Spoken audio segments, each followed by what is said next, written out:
Okay, we'll give it one more minute.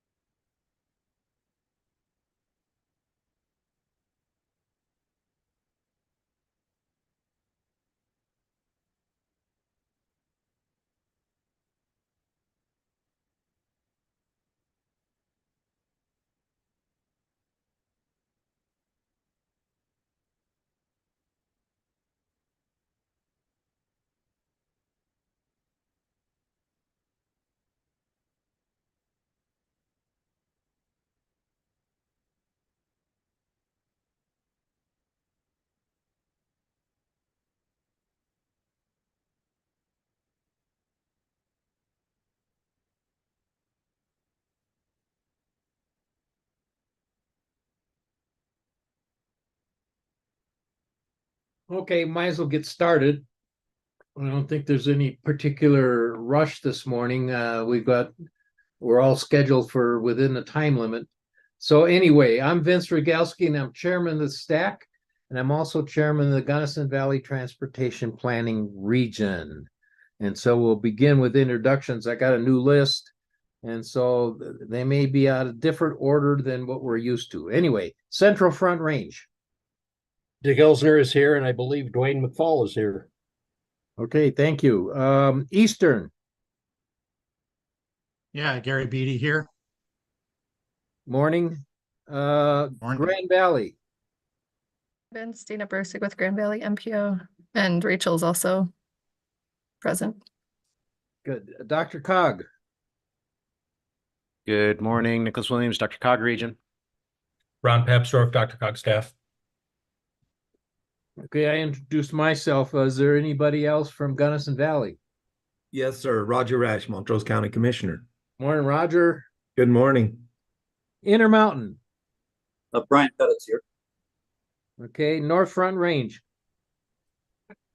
Morning, Vince. Scott James, past chair now of the North Front Range MPO. I'm joined by our executive director, Suzette Millette. Okay, Northwest. Good morning, Vince. Heather Sloop, Northwest TPR, and Brian Serfenic is on as well. Thank you. Okay, Pikes Peak. Holly Williams, Pikes Peak, and John Liasatos is here as well. Pueblo area. Good morning, Wendy Pettit and Eva Colsleone from the MPO should be on as well. San Luis Valley. Morning, Keith Baker, Chaffey County Commissioner, San Luis Valley TPR Chair, Vice Chair Vern Heersink, Alamosa County Commissioner is with us also, and Hugh Halleck, our staff member. Okay. South Central. Brian Blasey, Interim Executive Director at the South Central Council of Governments. Okay, Southeast.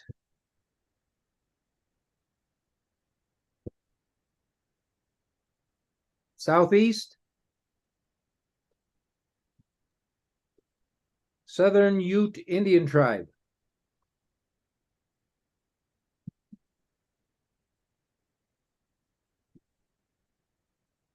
Southwest. Morning, Vince. You have Sarah Hill from Southwest, and I'm working from home with COVID today, so I apologize for camera off, and I will drop my TPR update in the chat. I thought that stuff was all gone now. You would have thought. Okay. I hope you get well.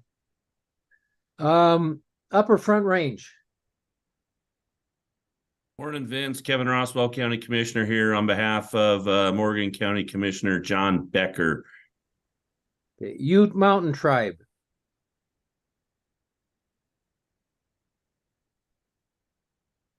Let's see, John Cater.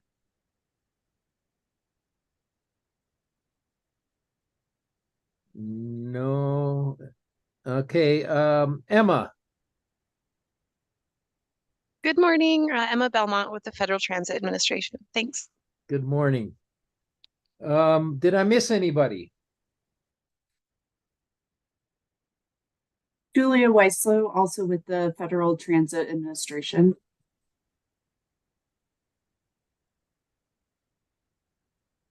And of course, there are a number of other people on, plus a couple of commissioners.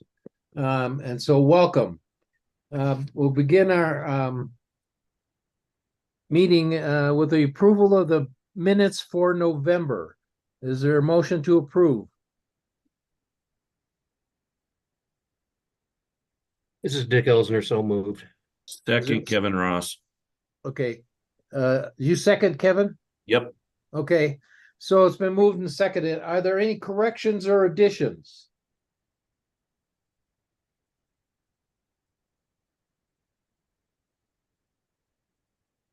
Okay, hearing none. Is there anybody that disagrees with approving the minutes?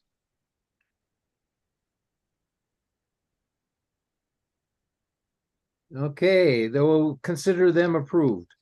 Next item on the agenda is the Transportation Commission report. You should have a copy or a draft copy of that minutes in your packet. A number of things.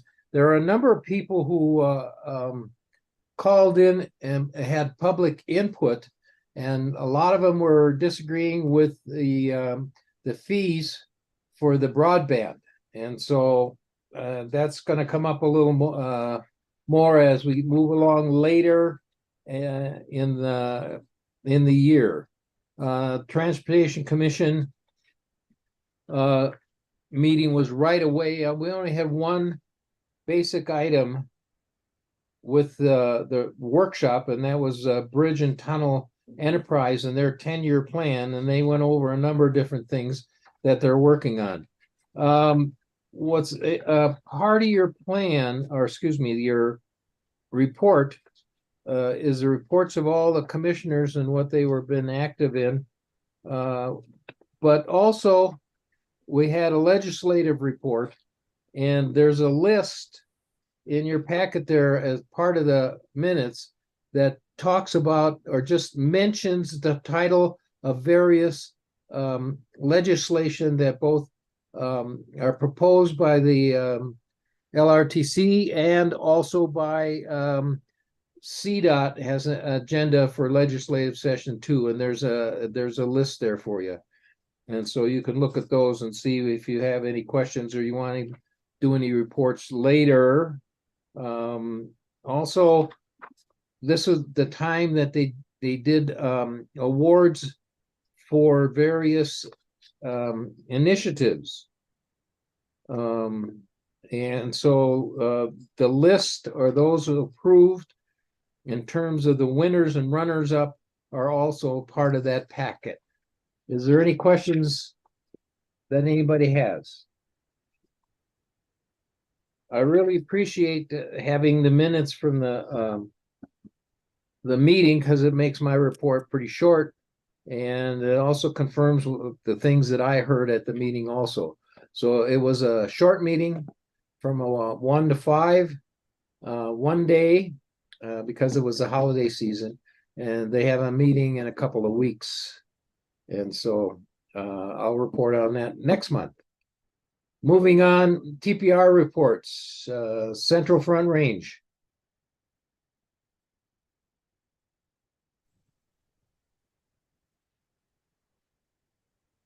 Sure. Excuse me, Vince, I was going in a different order, so I didn't realize I had to go first. Yeah, well, that's the thing. You know, I got this new list and it all looks really good. And I says, well, I'll use the new list, not the old one. So yeah, Hey, well, Vince.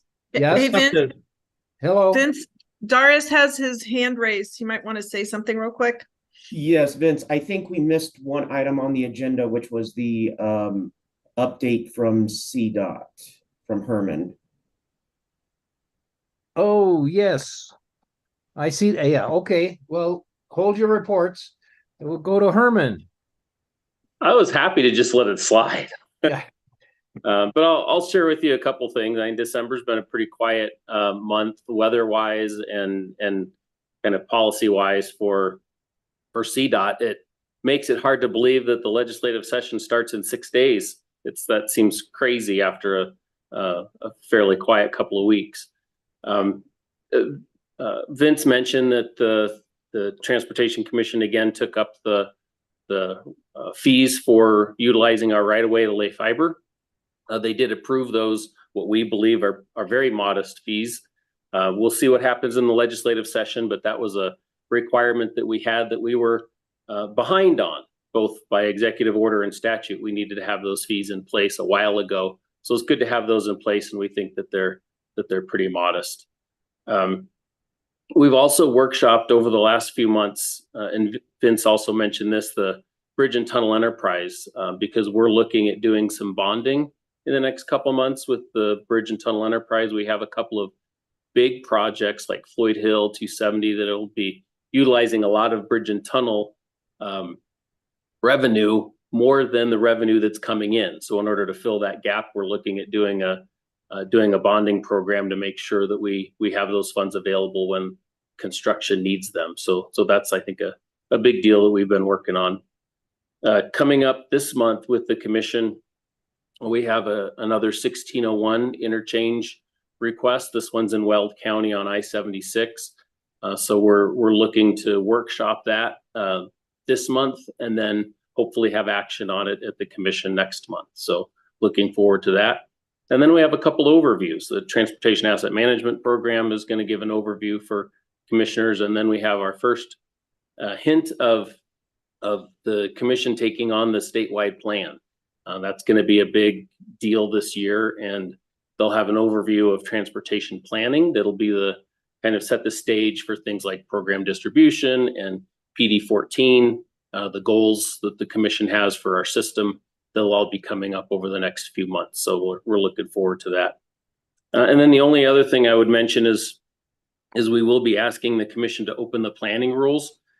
In your packet, you'll see a draft set of rules that are consistent with what the TPR studies recommendations are.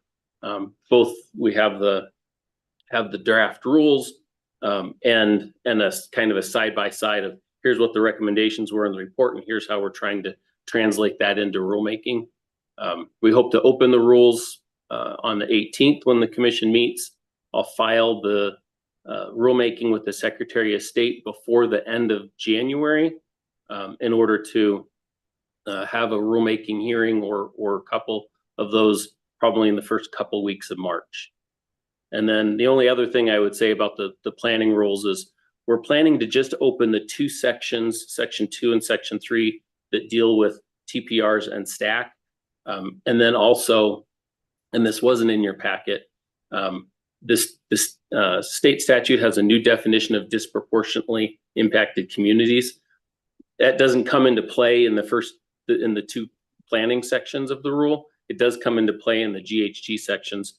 So we are looking at opening up just that definition of disproportionately impacted communities in order to utilize the new state definition of DICs. So it'll be a narrow rulemaking. We're not opening up for things like greenhouse gas conversation, and I think that's about it. Happy to answer any questions anybody has. Questions for Herman?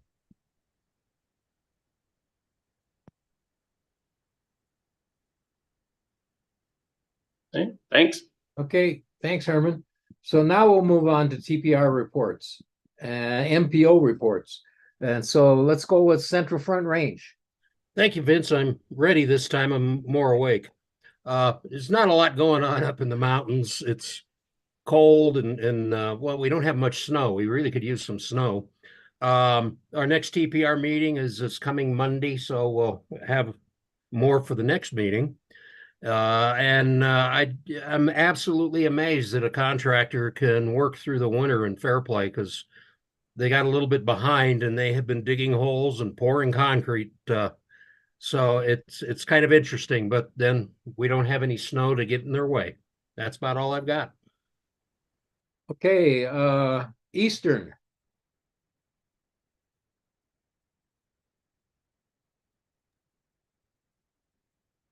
Yeah, we don't have a whole lot to report. We had our meeting December 4th, and main topic was getting a draft bylaws submitted or written up and reviewed by the TPR. We think we have a good version that's ready to probably move forward in March. and probably be adopted unless we see that we need to wait and make sure we can meet all the requirements that commission may want us to meet, but we think we have everything incorporated at this point. Our other main discussion was looking at shifting funding from our 10-year plan projects to try to address some more critical deteriorated road from one that had been planned. That seems to always be an issue in our area. There's just not enough money to just keep the roads in good shape, and trying to prioritize which one to put any extra funding toward to try to keep it so it can handle the freight and daily traffic that we have in our eastern TPR. Otherwise, that was kind of the highlights of our meeting, and be meeting again in March. Are you getting enough moisture out there? We've been kind of dry. There's been areas that have gotten some pretty good snow out of that last one. Burlington had up to 10 inches out of that last storm that closed I-70 for about 24 hours. Okay, yeah, it seemed kind of dry out there anyway, at least from weather reports. Grand Valley. All right, so at our December board meeting, we officially said goodbye to our District 7 Transportation Commissioner, Kathy Hall, and welcomed our new Transportation Commissioner, Barb Bowman.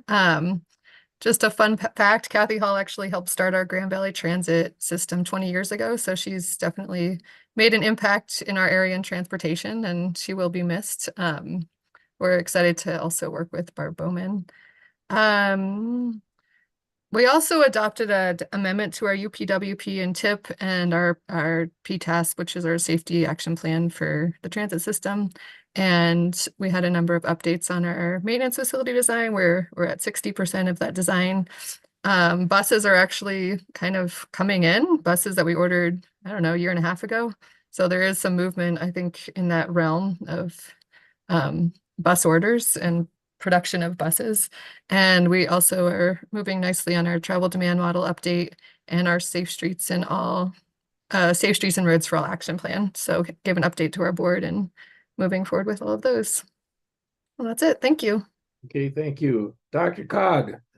Thank you, Mr. Chair. Dr. Cog board has met twice, I think, since our last STAC meeting. At our November meeting, board discussed the 2023 Active Modes Crash Report, which is an analysis of bicycle and pedestrian-involved crashes in the region between 2015 and 2019. Of note, bicycle and pedestrians are involved in 3% of all crashes, but account for 22% of all fatal and serious injury crashes. Dr. Cog's can be using analysis results to develop strategies, priorities to reduce crashes and improve safeties on the region's roads. Staff also presented the 2022 annual report on traffic congestion.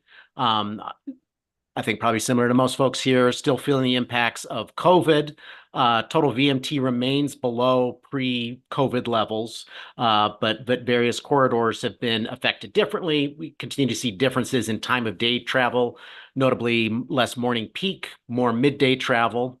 At the same time, transit ridership is still down about 40% below pre-COVID levels, but showing consistent increases.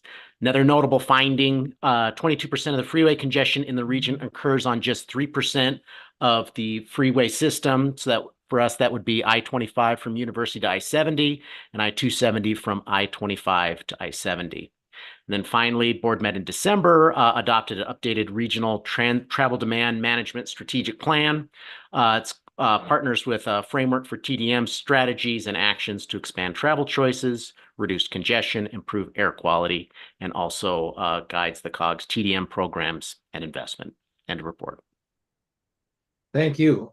And the next item is for Gunnison Valley, and I'm the chairman there. And so, like it was stated earlier, not much going on right now since the weather is here. However, we don't have any snow in Gunnison, and yet it's just snowing lightly right now. And with nothing going on, that's kind of good and bad. One of the good things is the fact that Little Blue Creek Canyon is open in both directions. It'll be open until probably on Highway 50 until mid-March, when they're going to start the finishing touches for the construction. And so in the report I had the other day, they still got some paving to do, so they got to tear up some of the old paving they put down and put some new stuff down. They got to finish retaining walls and also put up some guardrails and do some striping and some signing and all this other kind of stuff to finish it up. And the thought at the moment is that they'll finish sometime in June. We've had a lot of things in the past saying we're going to finish by, and so now we're in the last one we're going to finish by in terms of June. Our TPR has not had a meeting since we met last time. We've had some conflicts with other TPRs having meetings at about the same time we are, so we're trying to get a new meeting set up for February 8th. Will be our next one. Roger, do you have something else to add? Yeah, thank you. The airport construction is finally completed. We're pretty much done with that, with all the new baggage claim, electronics, a lot more visibility for people to help them get around, and the signage and all of the VMS stuff is all updated and new. We got the jet bridges are installed and operational and working very well. We've got several airlines that are using those 2 jet bridges. The other good news is we signed a contract. We finally got bid from a contractor to do a temporary light in front of the airport there on Highway 50. It's been a very dicey intersection for years, and it's important enough to us that we'll put a temporary light in. And then we're about 90% complete on the plans for the new intersection, which will be north of the existing entrance into the airport. And we will work with Region 3 CDOT people to make that happen. Right now, it's under review with the railroad, and we look forward to getting those plans at 100%. And we'll also be looking at some grants and stuff to help us complete that project. So good stuff happening at the airport. Other than that, it's pretty quiet here. Thank you, sir. Okay. Intermountain. Thank you, Vince. Our next meeting is actually January 19th. So nothing has happened since we met last. But I would like to acknowledge our partnership with Northwest COG, where we hired administrative help together. We hired a person named Dana Wood. So you'll see Dana around, hopefully attending some STAC meetings in the future. And I hope to introduce her to you all one day. There's that. And our first order of business is really to look at our governing documents, our bylaws and our IGAs, and make sure that those are in shape. But we'll be taking some gentle steps here because we need to really see what Transportation Commission is going to do with boundary shifts. So we'll be walking through that and timing it appropriately based on TC's rulemaking. And that's it. Thanks, Vince. Well, thank you. North Front Range. Thanks, Vince. The Planning Council met on December 7th and elected the 2024 Planning Council officers. 2024 chair is the Loveland Mayor Pro Tem, John Malo. Vice chair and the STAC representative is Greeley City Council member Johnny Olson, who is no stranger to transportation circles. I will continue to serve as the past chair of the North Front Range. Also on December 7th, we had a ribbon cutting for the North I-25 segment 6, 7, and 8. Never did I think there would be a party on concrete, but it was a pretty good celebration there at the Centera Mobility Hub. North Front Range certainly wants to thank Governor Polis and CDOT Executive Director Lou for their attendance and support through the entire North I-25 project. The express lanes from Highway 14 down to State Highway 56 in Berthoud are opened. They opened for testing on December 15th. They are performing marvelously. We are excited to have the additional capacity and additional increased safety up here on North I-25. And so it's pretty cool, so to speak, to see some roads get built. From a personal standpoint, this will be my last meeting as the STAC representative from the North Front Range. As I mentioned, Johnny Olson will take over that. The old adage, how can I miss you if you won't go away, does apply to me. I'm not going away, so you can't start missing me. I will continue to be actively involved in transportation advocacy as in my role as a Weld County Commissioner and on the North Front Range. But Johnny is well equipped and educated to represent the North Front Range on this body. And I would encourage the Transportation Commission to continue seeking the counsel of this body, because I believe there's a good group of people here. Vince, that's my report, sir. Thank you. And like you said, don't go away. Let's see, Northwest. Hi, this is Brian Cirkvenik. Heather's in Honduras right now, so has a little bit of a spotty internet. Every time we come to Northwest, Heather's always somewhere else. She's done a good job though at communicating from wherever she is, and I'm amazed that she can do that. It's pretty impressive. I do agree for sure. Well, quick report here. We have not met. Northwest TPR has not met since the last STAC meeting. Our next one is on the 11th. We will be doing elections at that time. We'll also likely be discussing who will be handling the Northwest TPR website and meeting scheduling. Steamboat has voiced that they no longer have the capacity to do that in-house there. So it might be Fraser that takes it over, but we'll see. It will be a discussion.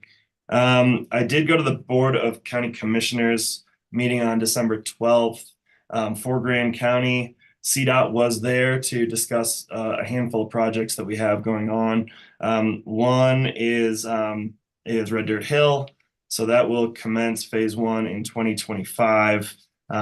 We're very excited about that. It includes 8-foot shoulders and all kinds of other safety precautions. CDOT also did a speed study from Tabernash to Granby. And for those of you who like to cruise down that stretch, the miles per hour is going to go from 65 to 60. So sorry for the speeders, but it'll make it a lot safer over in our neck of the woods. Rick Ritter also attended that meeting. He is our Region 3 Transportation Commissioner. He said his main focuses were passenger rail from Denver to Craig. He's excited that the study should be done in 4 to 6 months on that. He also mentioned wildlife corridors, stating the gold standard is Kremling to Silverthorne. So hopefully we see more of that. And then, of course, I-70 improvements, Glenwood Canyon is the big concern, but of course, Floyd Hill as well. And then one more thing, a thank you to CDOT Region 1. They are going to be going over Berthoud Pass, the entirety of it, twice per storm, whereas the cutoff line is the top of the pass. So we're going to get a little more help on our side of the pass, thanks to Region 1. And I have one quick thing, Vince. This might be my last meeting, as we are having, as Brian said, elections in next week. So if this has been a finality, it's been a great ride. And yes, you are correct. I'm always somewhere else, but I'm happy to be serving and have done what I've done the last, 6-7 years. So it could be all the best, or it could be see you next month. But thank you, guys. Okay, well, we're all jealous because you have an opportunity to do that, and a lot of us don't have an opportunity to even go on a small vacation to Denver. So anyway, moving on, Pikes Peak. Good morning. We had a wonderful holiday. I had all my kids here, which means I'm just getting something, the flu or something. So I apologize that I'm not quite all here today. In December, we met. We approved our community economic development study. That's so that we can participate better for federal grants. We updated our normal transportation items, but have not met since then. And today we're going to have a wonderful update from Shane Ferguson. I will mention again at our MPO meeting, Shane has taken to updating all of the projects in the region. When you get 15 elected officials around the table, they love it. So they all get a chance to ask about their favorite project from Callahan to Cripple Creek. And it makes everybody quite happy. So it's almost taken away my role as STAC representative reporter. So appreciate all that Heather's done and Scott's done. And we'll just keep moving the meeting on. Thanks. Okay, Pueblo area. Good morning. So our last board meeting was in October, so it's been a little while, but we're still working on our Complete Streets initiative. We're making good headway on that, and our consultant is updating our travel demand model nicely, and probably going to be finishing up within the next few months. We also had our call for projects for the MMOF and the CPG, which should be finishing up, and we'll have those awarded probably by next month. And then the Medal of Honor Boulevard, which is the connection from Pueblo West to the county, to the city, there's an RFP out for that. So there'll be construction underway for that project. And that's it for me. Thank you. Thank you. San Luis Valley. Hi, good morning. Thank you, Vince. Our San Luis Valley TPR had a meeting on November 9th, which was after our most recent STAC meeting. And at that meeting, we got an update from the San Luis Valley Transit Council from Mike Bischoff, who is the new executive director of what was the Chafee Shuttle. They've now rebranded themselves as Mountain Valley Transit because they do provide a lot of service to the northern San Luis Valley and some of the other areas. And I'm sharing a link to their new website via the chat right now. It's really an impressive website, and they've picked up some new transit vans, which have some attractive new wraps on them. They look a lot more interesting and exciting for potential riders, and that should have a positive impact on ridership and recognition as they're moving around through the area. The Harriet Alexander Field, the Salida Airport, has received a large EPA grant to redo the fuel farm. We still have buried fuel tanks out there, and they need to be above ground and have bilges put around them and everything else in the event of a leak. So we've been really concerned about that for quite a long time. You know, the project still has to be done and everything, but we still now have funding to do that. A couple of other matters is that I previously announced that I'll be stepping aside as chair of the San Luis Valley TPR. Our next meeting is scheduled for February 22nd, where we'll elect a new chairman, and that person will be our new STAC rep. In turn, since I'm stepping aside from that position, I won't be our primary STAC rep. So that has some implications for STAC, like my FLAP Program Decision Committee representation. We do have a meeting on February 8th that'll be a remote meeting for FLAP, but there is an opportunity for somebody else to step up into that role. And fortunately, there's adequate time for them to get accustomed to what's going on there before some more decisions have to be made on down the line. And then the Safe Routes to School representative, I'm not sure about that. I'll talk with the people who coordinate that program to make sure that all that goes well. We don't have much snow. We're like everybody else. Fortunately, that means there's less wear and tear on our roads and that people aren't having to spend time driving plows and everything. But the bad news is we need the snow, we need the moisture, just like everyone else. That ends my report. Thank you. Oh, thanks, Keith. Okay, South Central. Okay, not much to report here. Our last meeting was in October, and our next meeting is on the 25th. The only thing that Commissioner Galusha asked, wanted me to ask is about the roto mill being piled next to I-25. He just wants to know why CDOT decides to do that. Okay, Southeast. Yes, good morning. We have a couple projects or a few projects that are still in progress. Lamar Main Street is progressing very nicely, getting close to being completed. We have a project on Highway 385 north of Grenada and some resurfacing projects that are happening now. We're like everyone else, weather's been very fair at this time of year, and so it hasn't really slowed down our projects much. So good for them to getting those projects completed. Our TPR has been in review of a draft of the bylaws, which we hope to adopt at our next meeting or no later than our April meeting. Our regional transit program, that's probably the most exciting thing that we've got going on right now. We hope that it will start in March and because we're waiting on the wrapping of our buses, we're rebranding to C-Tran, which would be Southeast Transit. And we're working to get a dispatcher and drivers in place. And we hope to have that operational to cover transit from Otero County to Prowers County, which reopens a route that we had previously. And then with our future plans to expand routes north and south on 287, we've been able to work all the bugs out of our regional software platform, which streamlines dispatching and connects all of our transit agencies by offering a platform to the agencies for dispatching and reports, makes it a lot easier. And then offering a regional rider app, which is really kind of the Uber for transit in our area, which is really exciting. We used Prowers County Area Transit to utilize them as our guinea pig, and we've worked out all the bugs. I'm sure as we bring on others and we bring the C-Tran on, we'll have other things, but it'll help us to make those connections once we get a bus across into Prowers County and they can make the connection with the next transit agency. So it's going to make scheduling rides much easier, as we're finding out from Prowers Area Transit. And then we have several MMO projects in process, and we're excited to see that our communities are identifying and pursuing projects utilizing the assistance of our regional grants navigator. So lots of great things happening. And our next meeting, like I said, is on January 24th.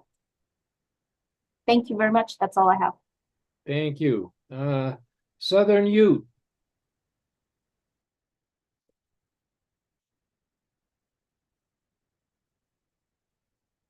Southern Ute.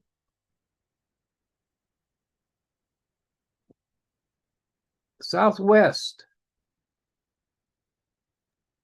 Vince, I dropped my update in the chat.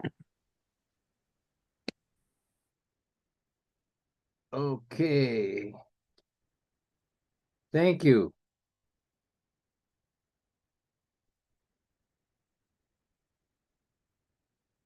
Okay, so moving on, Upper Front Range. Thanks, Vince. We had our meeting there in December. We elected Morgan County Commissioner John Becker as chair, myself as the vice chair coming up for the 2024 session. Our meeting was a jam-packed one. We heard from Transportation Commissioner Jim Kelly. He did an excellent job. We really do appreciate his representation for our region. Is doing an excellent job there. We also approved and signed a resolution for the Denver Metro North Range 8-hour ozone non-attainment area in the Fort Collins carbon monoxide maintenance area conformity determination. We heard about the TPR study recommendations, same update we got here at STAC in November. Larimer County presented on what projects they're going to be looking for towards CMAQ for fiscal year 23 stuff. We did get a MMOF call for projects, and that's as we rotate it through in our TPR, it's Weld County that we talked about here on this one. We did get a great presentation from CDOT with Brian Varela on drainage 101 when it comes to roads and how CDOT accounts for drainage and their plans for replacing culverts and things of that nature. It was an excellent presentation. We actually brought him back to our Highway 85 coalition meeting, and I would encourage anybody to bring Brian in for a presentation if you want to definitely learn something pretty cool that CDOT's working on there. We also had an update on a project called Hydrail. It's a hydrogen rail transportation alternative where they're actually creating the hydrogen using solar, and they were looking at the viability and feasibility of that here in northern Colorado. So great day, and a lot of information. In our next meeting is in March. So thank you. Thanks, Kevin. Ute Mountain.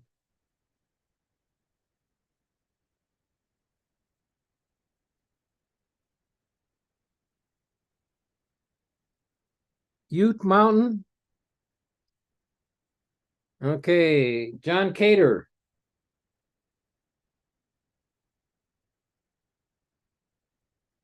Okay, moving on to Emma. Good morning, Emma Belmont with the Federal Transit Administration. The only update I have to share is we don't have FY 2024 apportionments yet, as you may have heard, but we do expect to likely get another continuing resolution that will cover us funding-wise through approximately February, which means that FTA plans to do a partial apportionment to give at least 5 months of funding for agencies that get Federal Transit Administration funding. So keep your eye out for that. I'll pass that along to all of my recipients and happy to answer any questions if you have questions about that. So thank you. Okay, did I miss anybody? Any questions for anybody?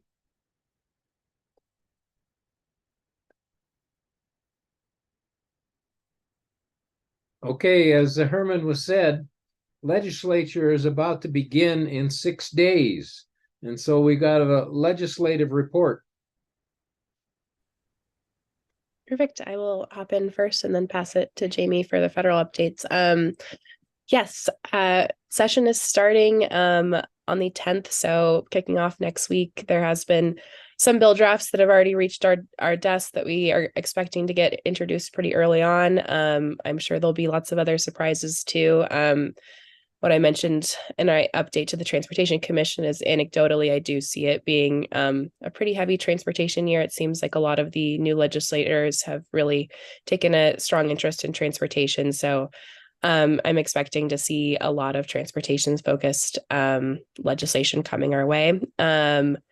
Vince mentioned that there were 5 bills that came out of the TLRC. I think I've given that update to you guys before, but we'll see those introduced next as session starts as well. They'll kind of trickle in throughout different weeks. It's not anticipated that they'll all get introduced in those first few weeks, but some of those ideas are specific to creating a vulnerable road user enterprise, child passenger safety, railroad safety requirements, and increasing the use of transit. So we're engaging on all of those, but haven't taken an official position. And as I mentioned before, those aren't official CDOT bills. But related to CDOT's legislative agenda this year, my spiel has really been that we are categorizing our priorities this year into 2 specific, 2 sets of priorities. So supporting transit and rail and increasing road safety. So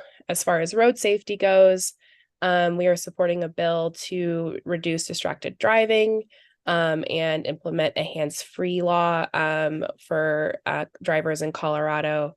We also are supporting a bill to clean up some of the work we did earlier last year on expanding AVIS systems, or that's redundant, but automated vehicle information systems. There is a lot of work that was done on that in SB 23-200 that enabled CDOT to start utilizing those systems, but we just have a few cleanups we need there. And then we are exploring ways to enable the state to set ourselves up to take advantage of the unprecedented amount of funding earmarked for passenger rail in the bipartisan infrastructure law, so we can continue to expand transit throughout the state. And then additionally, there are some legislators that are working on some RTD accountability and different reforms in that space. And so we are working in a supporting role on that as well. The Polis administration is also continuing to prioritize housing and strategic growth next session. So there will be several bills that will come out of that space. We're working on those bills closely, but are not, they're not specifically my bills and my agenda this year as well, but happy to answer any questions on that piece too. And then in addition to that, we're hearing a lot of just sporadic topics that we think will come up related to, lane filtering for motorcycles. Broadband has come up, improving work zone safety, raising the CDOT maintenance cap is something that CCI is working on. So we've been engaging on that bill. There's a lot of different things that will come our way, and we'll kind of have to take it day by day, but very excited for next session. There's some very exciting and impactful ideas that are coming out of the woodwork. So I'm happy to answer any questions. Gary. Yeah, I was wondering if you could share links to the bills that are being proposed by the legislature, the TLRC ones, Sure. so that we be able to find those more easily to see what's in those. One on the freight rail, I know some of the discussion early that I'd seen was limiting the length of trains and things. Some of those are good. I understand the reason why people want to do that, to keep intersections open, but some of those would also reduce the efficiency of the freight rail and possibly cause more trains to actually have to be running with more engines and reduce the efficiency of the system, which then could force more freight into trucks and other things onto our highways. So I think we need to be careful and just monitor how much those restrictions would affect reducing the greenhouse gases that trains offer us, since they are electric trains with generators ran by diesel currently, but the efficiency of those has drastically increased over the years. So freight on trains is still our best way to move freight most efficiently and reducing the greenhouse gases the most. So just something I think we need to be aware of as that one moves forward. So if you could share the links or a way to see as drafts or things come forward to all the STAC members, so we can at least be aware of where we can see those things. Thank you. Heather. If I could, Chair, there is a link in the chat for that, and we'll be happy to send that out afterwards as well. Thank you. Okay, Heather. I was just going to piggyback on what Gary said. I think if this legislature is going to be transportation heavy, it would be really fantastic to get more than one update a month that, as they roll in, if we could, if it turns into something, weekly or even shorter. I know that it's a burden to you guys, but at the same respect, it's also, you guys are our eyes and ears for a lot of these things. So it would be appreciated to continue to get the information as it comes in and not just in a monthly time frame. Thank you. I think Heather's point is well taken, in the fact that 1101 snuck up on us last year, and we want to be more attuned to what's going on if we want to make some comments and maybe actually influence something. Other comments or questions?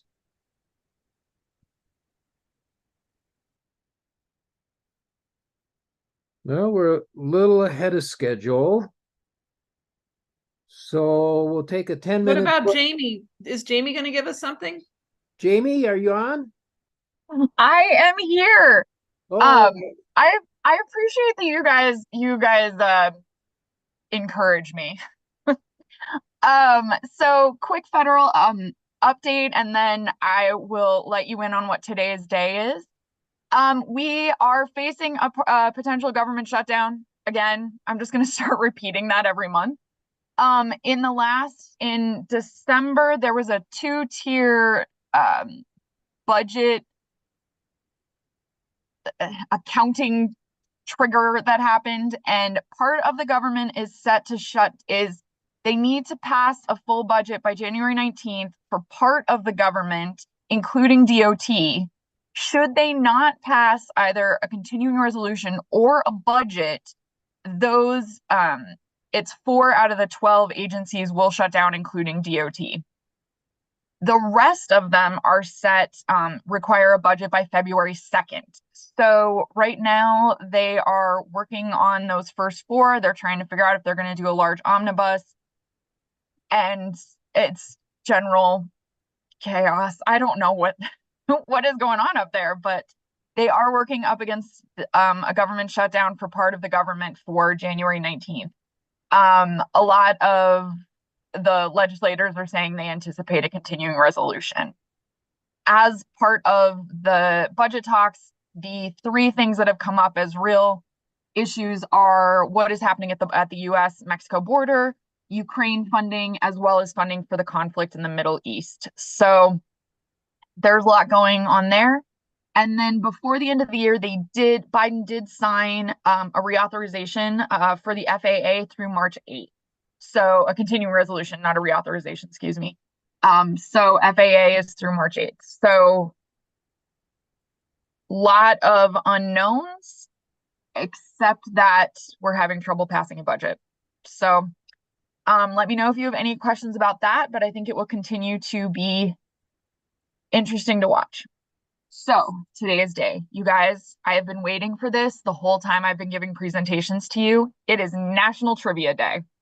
So to celebrate, I looked up some trivia about Jeopardy because why not? So a couple of things. The highest possible score for any game, no one has ever done it, but if you were to answer every single question correctly and get every single double Jeopardy, is $566,000 for, or $566,000. Excuse me, I couldn't read my scribble. Every season they have to produce 13,800 clues.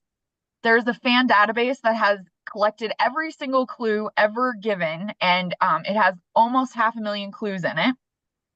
And Alex Trebek used to do the crossword every morning before he taped, and he would tape 5 shows a day. So there you go. I would also like to wish Rachel a National Rachel Day. So there's your what day is it update. Thanks, guys. Thank you. Other comments, questions? Well, maybe you'll think of some at a break, and let's take a 10-minute break to 9:30.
Okay, I think it's time to get back. One of the things that's going to be taking up a lot of our year is planning, both long-range planning and the 10-year planning. So our next item on the agenda is multimodal planning 101. Darius. Yes, thank you, Chair. And I would like to bring on, of course, Marissa, who is our multimodal planning branch manager within DTD, and she is going to give an overview of statewide planning as kind of a kickoff to some of the planning activities that will be taking place over the next couple of years. So, Marissa, I will turn over the microphone to you. Thanks, Darius. And thank you all. For some of you who've been on STAC for a while, this will be sort of a refresher, but for our newer STAC members, hopefully this will serve to orient you a little bit about how and why we plan at CDOT, how we engage with our planning partners, and kind of give you an overview of some of our key planning documents, such as the 10-year plan. If you want to go to the next slide. So, we conduct at CDOT, we're of course working closely with our planning partners and each and every one of you. We conduct multimodal planning and outreach, and we identify from that what Coloradans want from their transportation system, and then ultimately what projects will best deliver on our collective vision. So we look at the future. We think about how we can fund projects, and then of course how we want to measure success. So really, the purpose of planning is to prepare ourselves and our transportation system for the future through planning, analysis, and innovation. Next slide. So the idea to improvement planning process, we have to build strong relationships in every corner of the state to really set the vision and put our ideas into motion. So to do that, we partner with, of course, you all who represent the 15 TPRs and 2 tribal nations. We work with you to identify the issues. We look at data trends and patterns, and we share ideas amongst one another. Of course, you are here at STAC today, elected from your TPR, and then your role as STAC is to, of course, advise CDOT and the Transportation Commission on the needs of the transportation system in Colorado. Next slide. In addition to working with you and your TPRs and the tribal nations, we also seek input directly from community leaders and the public. And we do this through community events, stakeholder meetings. So when we did the outreach for our last long-range plan, the 2045 plan, we attended community events at every transportation planning region in the state. So we did pop-up booths at fairs and festivals, tried to really hit some popular events in each of the regions. But yeah, just trying to get people to take surveys and go to where the people are going, not having them necessarily come to us in a meeting that we're holding. We also visited with each of our counties. We talked to local and elected officials. We had a public survey that we distributed very widely, got a lot of great feedback from that. We posted online interactive maps, hosted telephone town halls, and we also do a lot of social media via the CDOT website. Next slide. So all of this results in some key planning documents, and I'll highlight a few here. So sort of starting at the high level and funneling down, we have a long-range statewide plan and transit plan. So our last long-range plan was our 2045 plan, sort of developed over the course of 2019 and adopted in 2020. So we'll be embarking on the 2050 plan here next. So these are essentially the mother plans. They identify sort of our goals, our focus areas, and priorities over a 20-year time span. We develop our transit plan in tandem with the statewide plan so that we're not siloing and we're thinking about all the modes collectively. And then we also have long-range regional transportation plans and transit plans. So each of the 15 TPRs has a long-range regional transportation plan and transit plan, and the statewide plan and transit plan will aggregate the themes from each of these plans and sort of roll them up into the statewide plan. From here, funneling down, we sort of new to our planning process in 2019, we developed a 10-year plan. And the 10-year plan is a really great way to bridge the gap between sort of these long-range visionary plans and our funded program of projects to think about, what are the strategic projects that would get us to where we want to go in the long term over a 10-year horizon. So again, those projects that best support our collective vision over the next decade. When projects become funded and they become programmed in what we call our STIP, our Statewide Transportation Improvement Program. And this is our federally required document that shows our funded projects over the 4-year time period. If you want to go to the next slide. So really all of these plans work together, they build on one another, and they take us from the high level statewide vision to an achievable reality, delivering projects. So this just kind of shows how they build on one another. We integrate data throughout. And we also, I mentioned some of our key plans, but we also integrate a lot of topical plans and functional area plans, like our freight plan, which will be presented next on the agenda, or I think a little later on the agenda. And we can also take into consideration our asset management needs. This will be the next presentation on the STAC agenda. But just a lot of things collectively build on one another to get us to our vision, to funding of projects.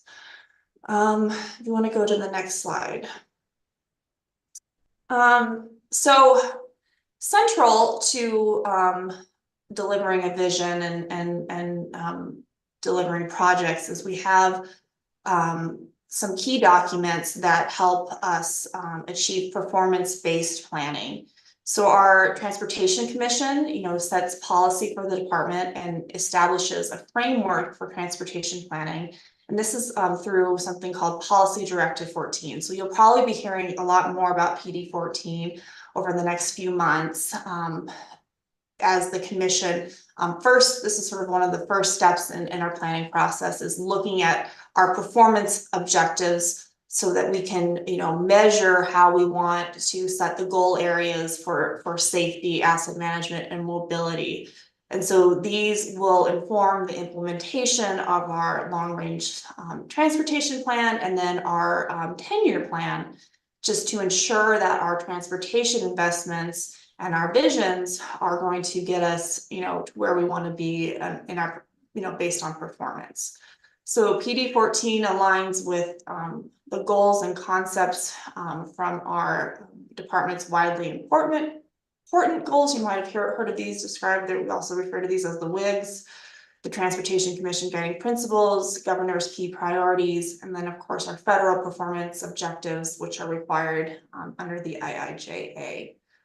You want to go to the next slide. So also, I think you've all heard a lot, if you've been at STAC, about greenhouse gas reduction. That is one of our priorities in Colorado, and we're a leader in this area in the nation. So we have a standard that requires CDOT and our metropolitan areas to create transportation plans that not only provide more travel choices, but also will help us reduce our greenhouse gas emissions. So our 10-year plan must be compliant with this new standard. helping Colorado to lower emissions while also getting Coloradans where they need to go. You want to go to the next slide? So just a little bit more about our 10-year plan, because I think we talk about this quite often, and it is a very important document to the state. So when we first built our 10-year plan, we had 4 main goals and performance areas that were set by the Transportation Commission. Those were safety, resiliency, fix it first, and multimodal. So our 10-year plan sort of was a balance of getting those 4 main goals accomplished. So to that end, the 10-year plan includes represents projects that touch over 1,000 lane miles. It has a balance of both transit and highway projects. Over 10% of the funds in the 10-year plan are actually going to transit projects. But it also has the largest investment in rural road condition in CDOT history. It required, one of the targets for our 10-year plan was that 25% of the 10-year plan funding for regions that have rural roads went to our rural paving program. And then over 50% of our funds in our 10-year plan go to asset management projects or projects that improve the condition of our roadway system. I'm going to go to the next slide. So we've made some great progress. We're about halfway through now on delivering our original 10-year plan. So, and we've done some great things. It's been really exciting to see this plan come from a vision again into reality. So 100% of the projects in the first 4 years of the plan, so those projects representing 2019 through 2022, or 2023, if I can do the math right, are complete or underway. Over 50% of the full 10-year plan is now complete or in progress. And so we made just really some great progress. Do you want to go to the next slide?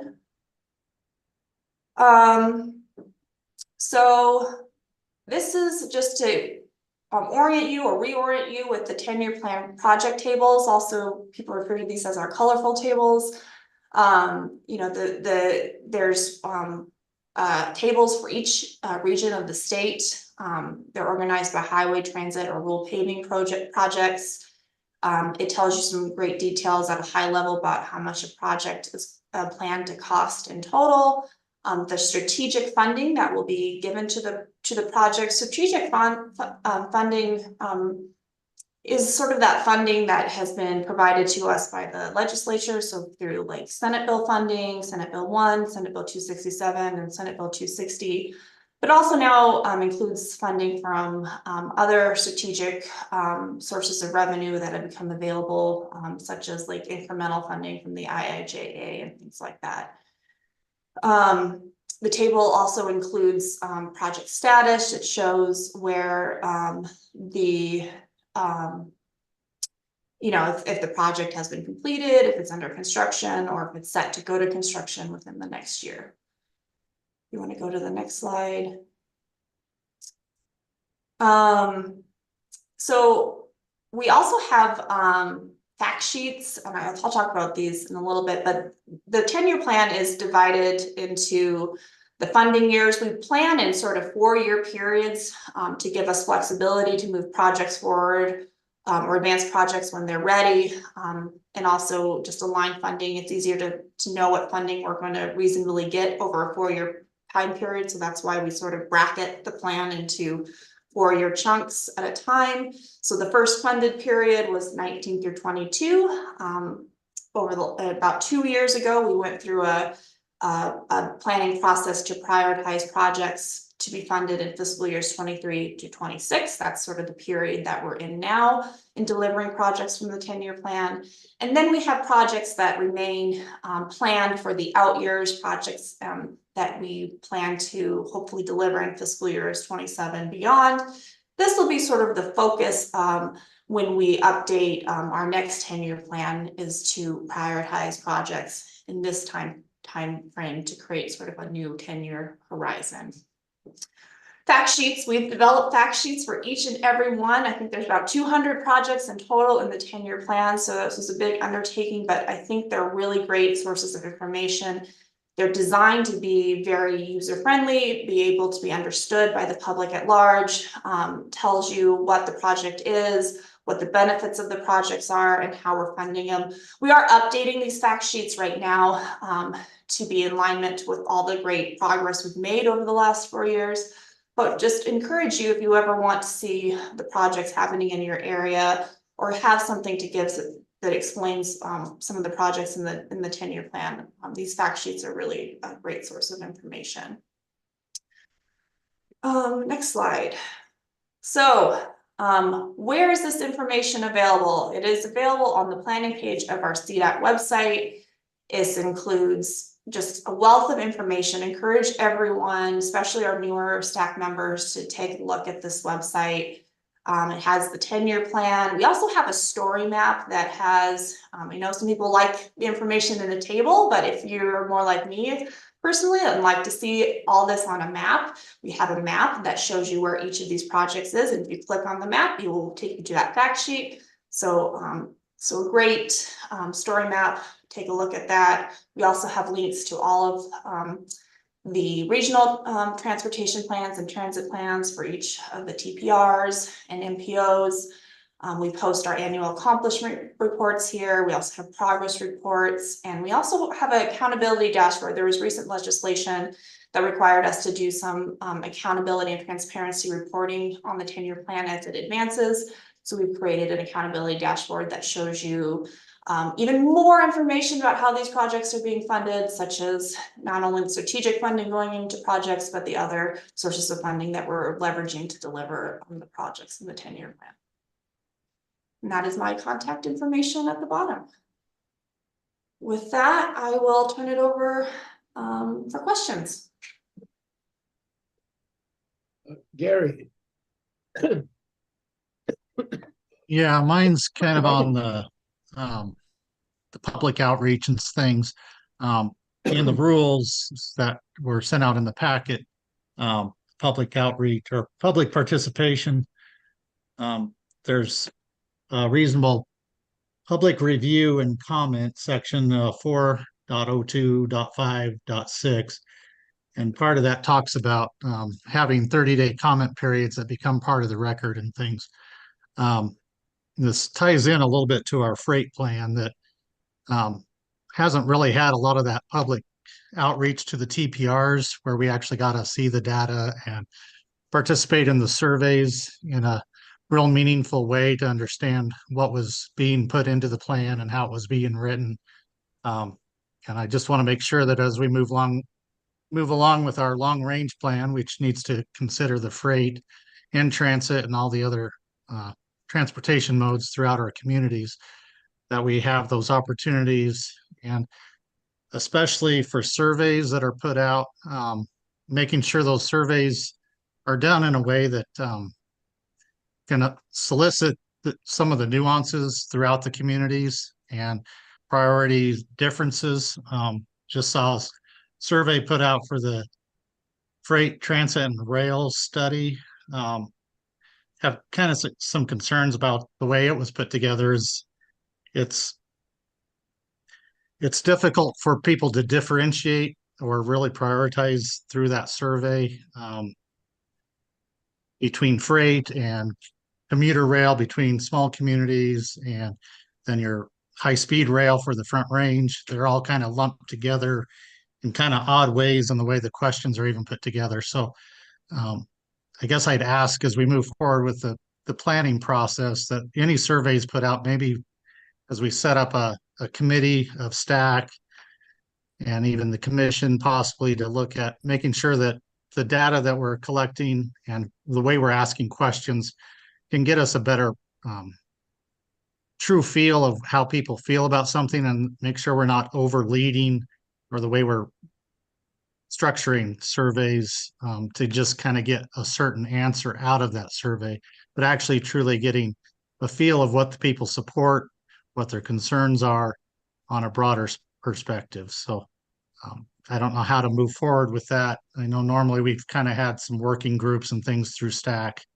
and even the commission had a subcommittee that looked at the planning process as it moved forward, just to make sure that we were getting good public input and analyzing the data and information we got from the public in a good, meaningful way on how it impacts each of our communities as we move forward. So just some concerns and things I'd like to see as we move forward. Chair, if I could do a very quick response to Director Beatty's comments. We are at the very start of this process and absolutely will be coming back and having continuing conversations with STAC and with the TC about how the statewide planning process is going to be going forward, and have heard your concerns about that, and happy to continue to have a collaborative process as we go through and start working on this. We do have about a year and a half before the statewide plan is due, so we still have plenty of time. One of the first things, as was mentioned, is looking at the overall goals, which is going to be a future presentation to not only STAC, but also TC, which is Policy Directive 14. The other consideration is, of course, the finishing up the boundary study, which will lay out how the regional plans are being done. But appreciate the comments, and we'll have plenty more conversations in the future about this, especially with taking a look at what are the needs are statewide, and also what are the needs within local communities throughout the state, in order to make sure that we can address those needs while fulfilling the statewide goals that are outlined for this next planning cycle. Okay, Barbara, did you have a comment or question? Excuse me. Yes, I did. And I sent it to Marissa. I would try to go into use the link that she gave to get to the fact sheets, and it isn't working. So I'm hoping she can put a new link into the chat. Thanks so much. Appreciate it. Thanks. Dana. Hi, everybody. I think other Dana, go ahead. Dana. No, you go ahead. It's so I guess I just wanted to make a comment on the transit plan and request that maybe a little bit more transparent process for the selection of transit projects. And I think a documentation of like how those projects are chosen in the 10-year plan. Transit's a little bit trickier just because there is other funding sources. So we always apply for FDA funding for capital projects, even if it's in the strategic plan, because we figure like, let's just go for everything. But then it is like a little bit more complicated because it's a bit more of a moving target. So I don't know if that will be discussed more at TRAC, or like what the plan is for the transit side of things, but sometimes we have conflicts. I think STAC and TRAC were in conflict before. It seems like TRAC moved, so hopefully we can attend, or maybe statewide. There was some conflict with TRAC in the past, but would like to be part of those conversations as well. Excellent question. As far as the last part of your comment, I think TRAC is in the afternoons on a quarterly basis, so I don't think that it's going to conflict anymore. And absolutely, as far as the selection of transit projects, we want to make sure that we're taking a look at the transportation system as a whole, and being able to provide a true choice to folks on there, and that includes looking at all different modes with the selection of transit projects. So we want to make sure that this is an integrated planning process this time going forward, and making sure that we don't have silos going forward. So we're going to see a lot more joint efforts between my division and the Division of Transit and Rail, in order for some of that outreach and the identification of needs throughout the state. Okay, so I think the TRAC meeting is every other month, and actually there's a TRAC meeting this afternoon. I think it's on the 10th. No, I just got, there's another one. Okay. just got a new one for this afternoon at 1:30. There was an invite out that you had to open the invite and look at the bottom before you figure out it was for today. And of course, as part of our staff work plan, it will also be having, it won't just be happening at TRAC too. We'll have the Division of Transit and Rail come talk about the transit plans and the integration into the statewide plan, of course, at the staff meetings as well. So lots of our opportunities to engage and make sure we're integrating transit into the statewide plan. And just to quickly touch on one of the comments in the chat. There was a question on if the fact sheets and if the resources are translated into Spanish for the public. So right now we do have our 10-year plan is available in both English and Spanish, as well as our statewide plan and transit plan. The fact sheets right now are not available in Spanish, but that's great feedback. We can see if we can get some of those or all of them translated as part of our next long range plan effort, as well as making sure that we have information available in both English and Spanish.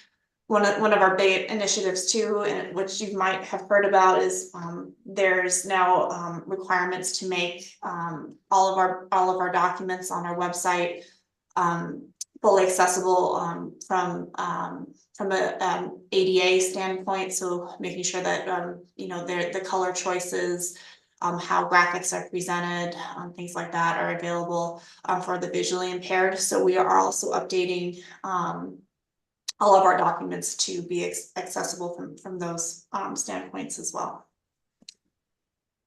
So that's why you might not see some of these fact sheets, or it's taking us a little bit of time to update the fact sheets, because we're updating them to be compliant with the accessibility standards as well. Thanks for answering that, Marissa. This is Dana Wood. Are the Intermountain fact sheets lumped into Northwest? I'm just taking a quick glance in there and it looks like they might be, but just wondering if those will be separated out or if they're just going to remain in that section.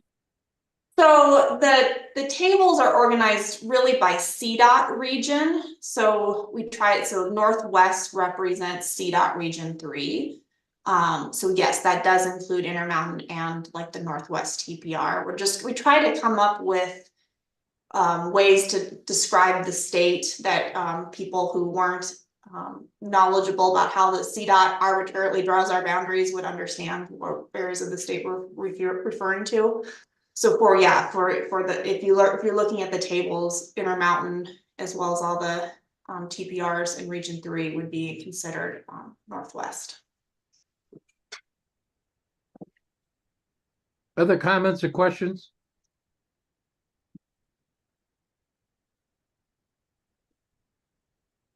Okay, moving along. Our next item on the agenda is asset management.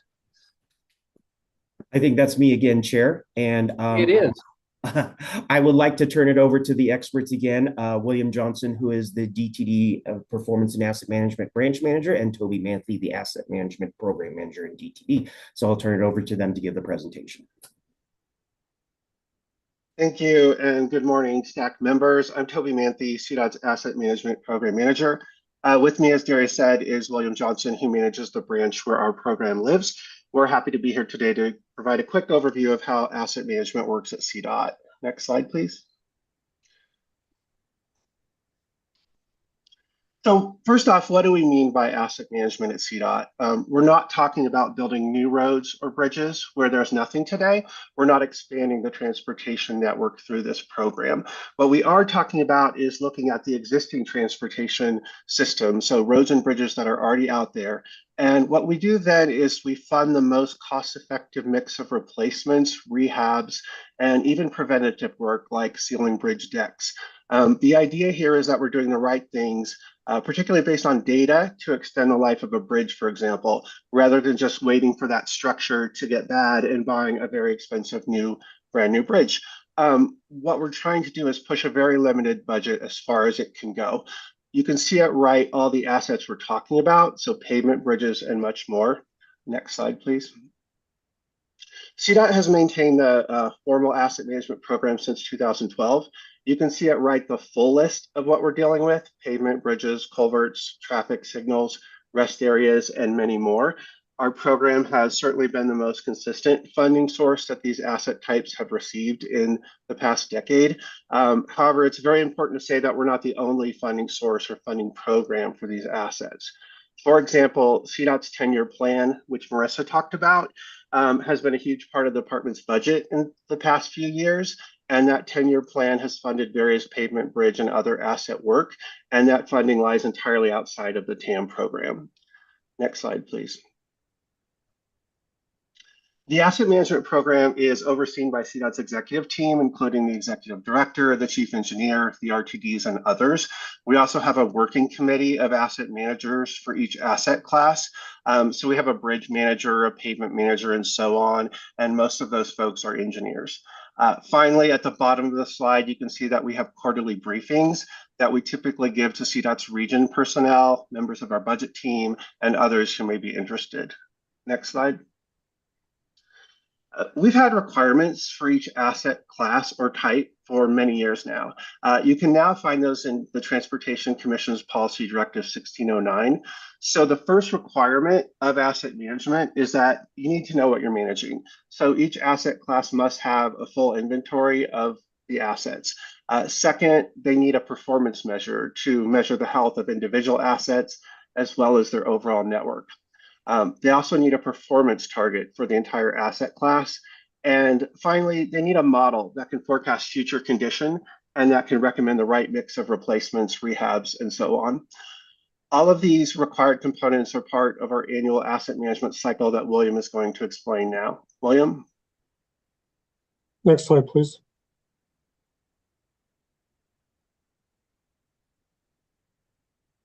Looks like we missed a slide on, could you go back one slide, please? Yeah, we're missing that whole cycle slide. So I'll just narrate it. The asset management program exists in a continuum. There's roughly 9 steps that we categorize things in. The first naturally is our inventory, where we go through the state and collect condition for all 12 of those assets, including the assets that are within maintenance levels of service. And as we're collecting that information, we're doing that to collect the condition information annually or biennial. We're also making sure that the assets that we have there are collected in line with our performance measures. We use that information to forecast the future, and that's where we have that asset investment management system, what we call AIMS. That's our asset management model, where it forecasts condition given monetary budgets that we have for the future. Using that information and working with our executive management, we develop a planning budget using that information. That planning budget sort of constitutes what we call a 4-year program of projects. So you can think of that as related to the STIP. The STIP also exists in more or less 4-year program of projects. Our projects do eventually end up in the STIP as well. The TC is the group that approves of our planning budgets. Every year, we'll go to the Transportation Commission. We'll give them a presentation about where we're at on our assets, as well as the money needed to achieve the targets that they establish currently through Policy Directive 14.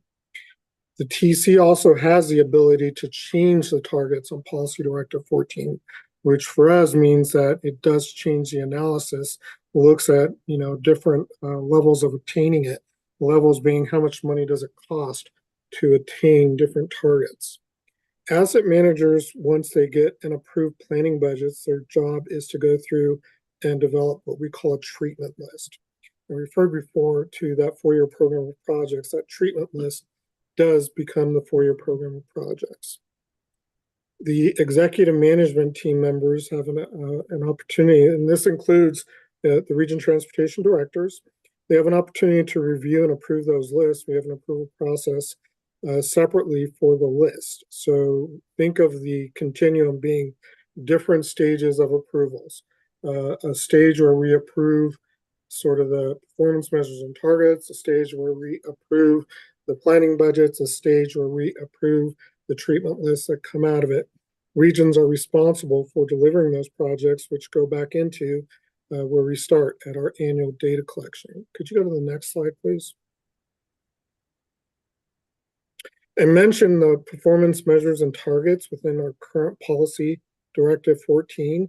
This is it. I believe the last time you saw from me and my team was we were giving a presentation on the PD14 scorecard.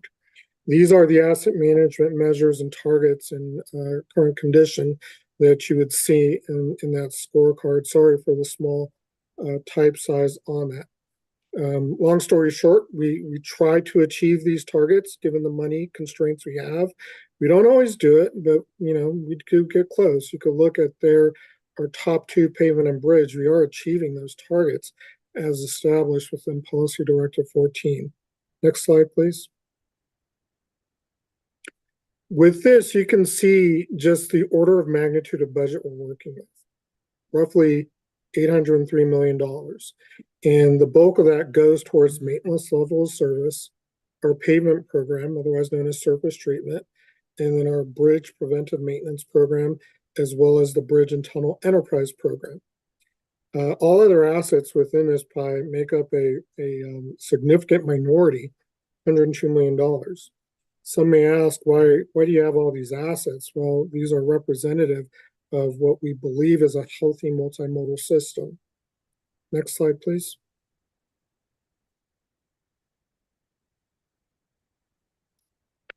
I mentioned before establishing the planning budgets. We always start with what we call the TAM cap.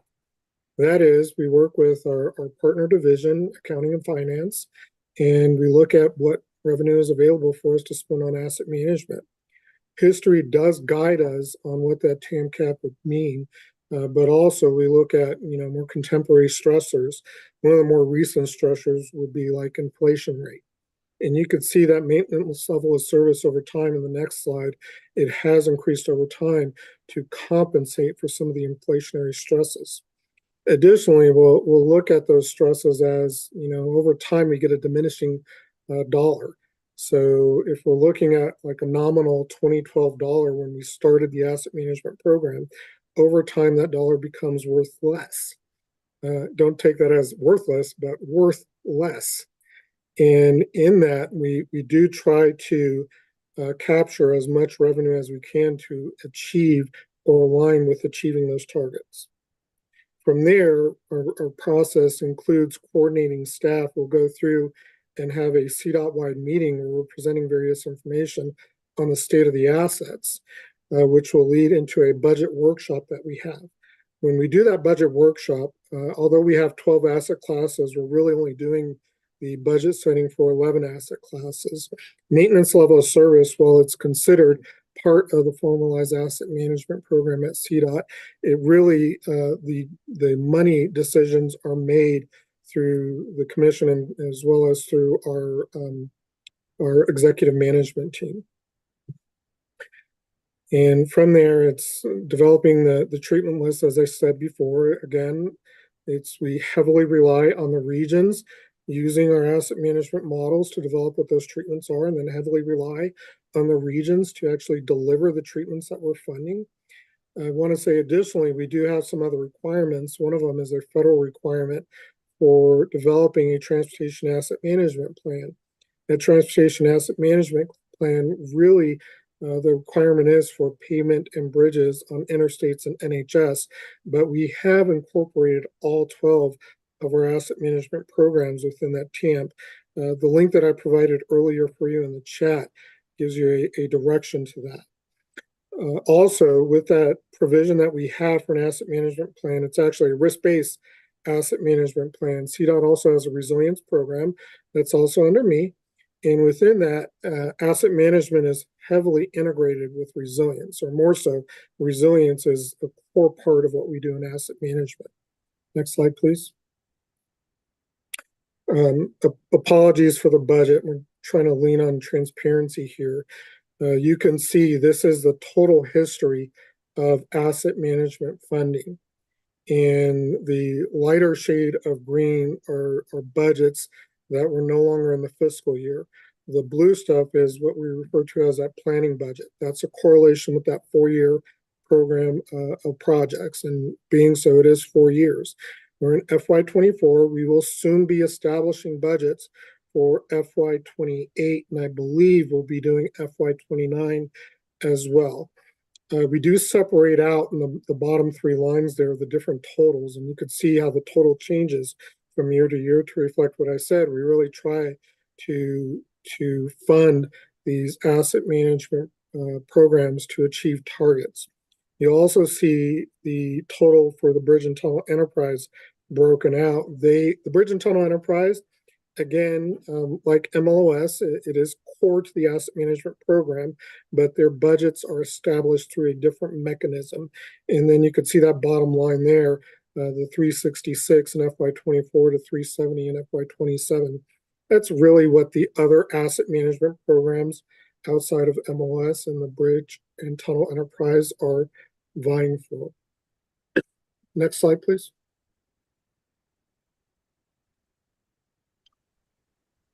And I think I'm going to take it back over here. Thanks, William. So we're not the only state that has this kind of program.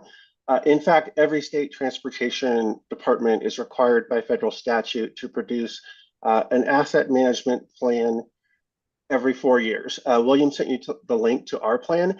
This plan does a lot of things for us. It forecasts future funding and performance. It also identifies our processes, our funding needs for each asset, our risk, our revenue forecast, and our performance forecast. It talks about how assets are treated throughout their life cycles. We're really proud of our plan. It goes way beyond federal requirements, which are for pavement and bridge only. Our plan has sections for all 12 of the asset types. William sent you the link. You can also find it very easily online. Just Google CDOT Asset Management Plan and it comes right up. Next slide, please. In addition to the asset management plan, we're also required by the Federal Highway Administration to maintain asset models for pavement and bridges. We actually have those models, again, for all 12 asset classes, and those models do two things. First, they forecast the asset condition we can achieve based on how much money we have to spend. And the second thing they do is give us recommendations for the most cost-effective construction projects to achieve our performance targets. For example, let's say I want to have less than 2% of my traffic signals to be in severe condition. That model will then use cost, benefit, deterioration, and other assumptions to help us know just what projects we should do to achieve that goal. Next slide, please. Here you can see one of the key outputs of our asset models. This chart shows our forecast of bridge condition depending on different investment levels. Here's how to understand that chart. First, the bottom axis shows the years 2021 through 2040. The straight blue line, that shows our performance target, which is to ensure that 90% of our bridges are in good or fair condition. And then finally, each colored line shows what will happen if we vary our investment. So do we want to spend $100 million a year? Do we want to spend $200 million a year? And what do we get out of that? The orange line is our planned investment. And then the dark blue line shows just how bridges will deteriorate if we invest. Well, the bottom blue line, I should say, shows how bridges will deteriorate if we do nothing. So you can see there's a pretty precipitous drop over those 20 years. Next slide, please. William did a good job of explaining our treatment list. I mentioned that our models recommend construction projects to maintain asset condition. And we use those models to help develop those treatment lists as well as engineering judgment.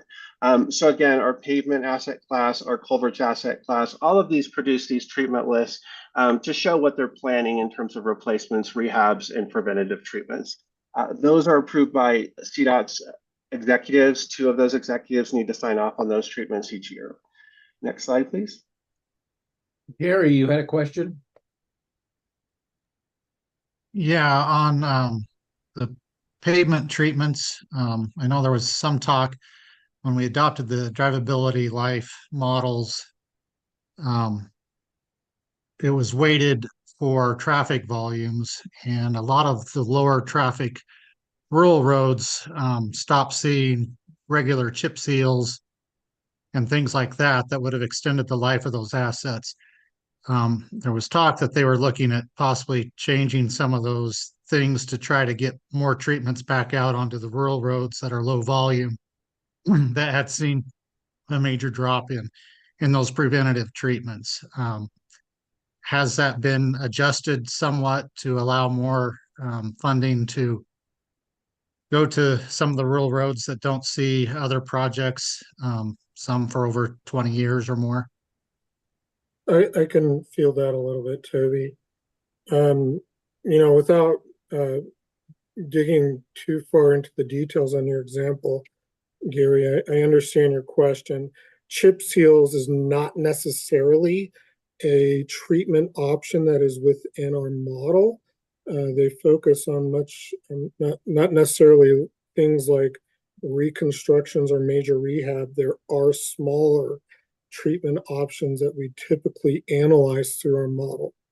That said, the model will flag things like rural roads or low volume roads that are in need of treatment. I think that what you see with the 10-year plan is over the course of us implementing that 10-year plan, we've allocated over $800 million specifically to rural roads. That does exist outside of the typical run-of-the-mill asset management process. Nevertheless, it is closely aligned with the analysis that we are getting out of that asset management model. It's the region engineers, their pavement and materials engineers are using that to help them prioritize which rural roads they're going to be putting that money to. Did that address a little bit of your question there? It does. When I was on the commission, was trying to get more preventative treatments back out onto the roads, even with the 10-year plan projects. Those were all great and has extended the life of lots of segments throughout the state. A lot of my eastern TPR, most of those went to the interstate, so we didn't see it on a lot of the other state highways, but we did get some. I just want to speak towards a misconception. Any of the rural road funding that we had allocated in the 10-year plan, interstates were not eligible, even if it was a rural interstate. So they didn't get any of that money. I will agree that the normal run-of-the-mill asset management program does tend to offer higher treatment options or greater treatment options towards higher volume roads, but I wouldn't necessarily say that there is a great weighting towards those roads. In a state where there's more needs and funding available, we did have to exercise sort of a two-pronged approach using the 10-year plan for strategic investment in rural roads, as well as our base asset management plan for surface treatment. Right. Yeah, I understand that piece of it. My concern is we've done all these major improvements, but then we're not looking to do chip seals on some of these new asphalt roads, which ideally, when our rural counties, that's how we keep our county roads even in existence, is primarily chip seals and small patching. And the state hasn't been doing those follow-up chip seals on new overlays or reconstructions. A lot of those have been pushed off and not getting those done within the 5 to 7 year is kind of the limit to where you help prevent the small cracking that you get. Those chip seals extend that life substantially. And trying to figure out, and I understand the budget shortfall. I know we need about another 350 million into our asset management program just to try to meet our goals long term. So, and that's growing with the inflationary factors that I think we need to address with the legislature at some point for the voters. But that's a side conversation. Just trying to figure out if there's any work with the asset management plan to try to figure out and do some shifting to try to do some of that extending of life over always just doing the more major rehabs. And I know there'd been some discussion at looking at that. And I know it gets tough because then you have to give up projects that are really needed for reconstruction. But if we're going to slow some of that decline of our system, we really need to be figuring out how to extend the life of some of the stuff that we are doing. So just comments that I'd like the engineers and regional directors to continue to work on, figuring out how to optimize that. And hopefully we can figure out a long-term funding source at some point. Thank you. We captured in our notes. Thanks. Thanks, Gary and William. In addition to our normal duties, this is slides just to say that our program is often called upon to handle ad hoc requests. For example, our pavement asset managers were asked to develop a list of projects to reduce our inventory of poor pavement. So we help coordinate discussions to develop a funding plan for those projects. We also very frequently share asset management processes with other states through peer exchanges and respond to the odd requests from the TC or from the legislature or from the Federal Highway Administration. For example, FHWA often is very interested in what we're doing to move the needle on our performance in terms of national performance measures for pavement and bridges. And I'm going to turn it back over to William right now, who's going to speak on those very same performance measures. William? Next slide, please. That's good. Thank you. And Gary, I believe this is kind of what you're talking about. This is just a quick snapshot of where Colorado ranks nationally based on federal performance measures. So in addition to just our own commission established Policy Directive 14 measures, we also have federal measures that we're responsible for achieving. With this one specifically is we really can't have any greater than 5% poor on interstates. So I want to be clear that we are achieving the target, but I also want to be clear that we recognize that we're kind of the worst of the best here in terms of our ability to achieve the target. We're not the last. There are definitely two states that you can see there that don't achieve the target, in Delaware and Michigan. But you can see with some of the changes that we did earlier last year in pushing additional funding specifically towards poor interstates, we're trying to aggressively make sure that we're doing better than 47th in the nation. I think that our goal coming into this, when we develop the next 10-year plan, as well as when we're going into our budget setting workshop, is for interstates. We're going to strive to be in the top quartile of the states in the nation. Next slide, please. Along with payment, there is a minimum condition requirement for poor bridges. And just to give you an idea what a minimum requirement means is that the feds don't take money away. They just restrict how funding is used if we don't achieve the minimum targets for payment and bridge. For bridge, it's no greater than 10% for bridges that we have there. And you could see through, if you look at where we were at 10 years ago, 12 years ago, with, sort of the start of the bridge enterprise, now the bridge and tunnel enterprise, we weren't doing as well as we are now. So kudos to that group. They really dug us out of a hole. And I think going into the next 10-year plan and the next budget setting cycle for asset management, our goal is to continue to stay well in the top half of states across the nation on poor bridge and poor bridge deck area. Next slide, please. As I said before, there's a close integration between our risk and resilient program and asset management, not just in our requirement to have a risk-based asset management plan, but also just we're trying to take advantage of opportunities when we get a notification or a flag for a preventive maintenance treatment to be done, that will also consider resiliency and resilient options within that.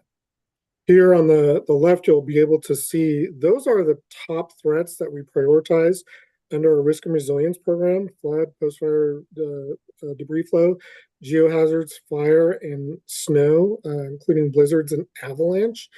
And those are also some of the top threats that we have for pavement and bridges. Over there on the right-hand side, those are the top threats that we have as an enterprise.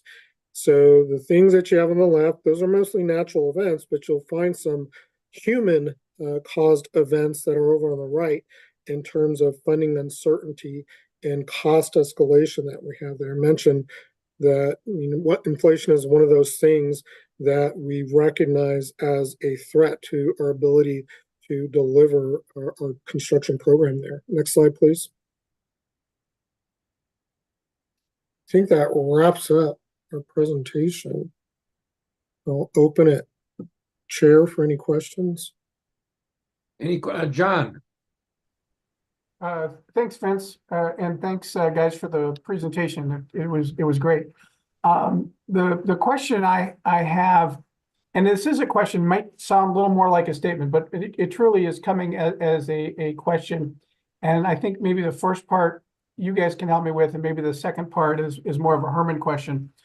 But I've been doing this a long time, and then every time we have a new bill, MAP 21, T21, ICE-T, son of an ICE-T, bride of ICE-T, or whatever it is, right? They always change the rules. So sometimes I'm thinking back on an old rule, but it used to be that some of this stuff we would do the HPMS highway performance monitoring system or whatever, where we collect all the data, we'd get that in. They'd plug it into funding formulas, and we would get funding based on sort of how many lane miles and the condition and stuff like that, and even vehicle miles traveled, stuff like that. They changed that back in 2009 with, they basically said with the new surface transportation bill, hey, you're going to get whatever money you get this year is what you got last year. So we as a state have a fast-growing state has been dealing with the same sort of federal maintenance money that we've had since 2009, or based on 2009 conditions.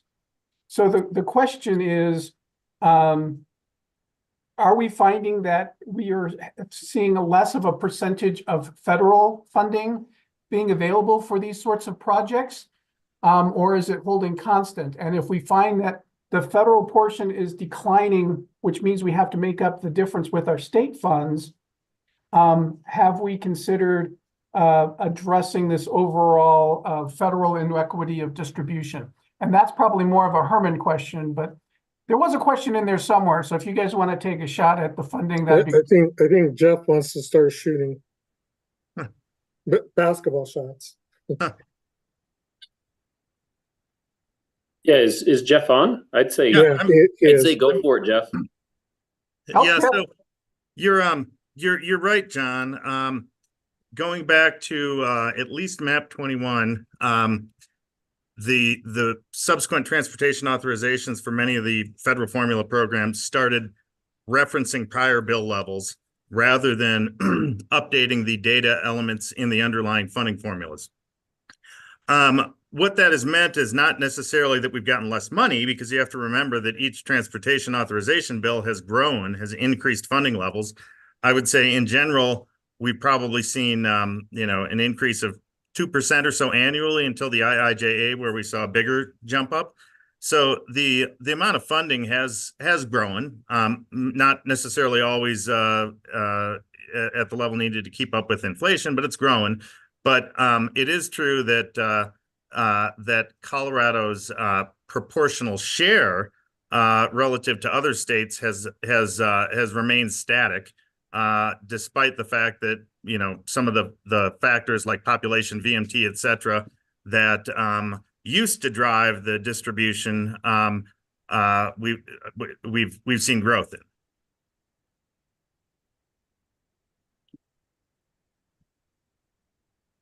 Yeah, thanks. And I think part of the reason for asking that question is, again, is if STAC, the A in STAC is advisory, not aardvark, right? So I think at some point, and maybe Herman, this is next time we get together with that sort of group that was part of the boundary thing, where you say, hey, let's get all the TPRs together twice a year or once a year. Maybe one of the things we can do is let's chat about this overall thing, because as we go through budget cycles, we sort of say, okay, well, how do we rearrange the chairs on the deck? And we've thrown 3 or 4 of them off due to inflation and the fact that the federal formula isn't keeping pace, right? So now we start redistributing the chairs, And, you know, there'll become a time where it won't be so easy to take the chairs from some of the bigger players. And it's a bigger question that needs to be addressed. And so it might be worthwhile for STAC to sort of look at this and make some recommendations, because overall, we as a state need to stand together and work with other states who are getting equally, I can't say screwed, equally disadvantaged by the federal process, right? And so we need to sort of start doing that. And that might be something that is we all can agree on, and then therefore as STAC and then to the legislature and to other states, maybe we can start moving the needle, because it's only going to get worse. And as we continue to sort of beat up each other, the real sort of thing that we can affect change on collectively doesn't get addressed. So I'll just throw that out. Thank you. And John, one further comment I'd make on that is that, you know, Colorado is there are a number of other states that are sort of in the same situation of Colorado, where they've seen rapid growth, but their proportional share has remained static. You know, this is something that I think is on the radar with our delegation and with other delegations. Texas in particular has been very, very vocal on this issue. So there hasn't been a resolution, but there absolutely is awareness and dialogue with congressional delegations, at least among the states that are sort of being disadvantaged by not updating those funding formulas.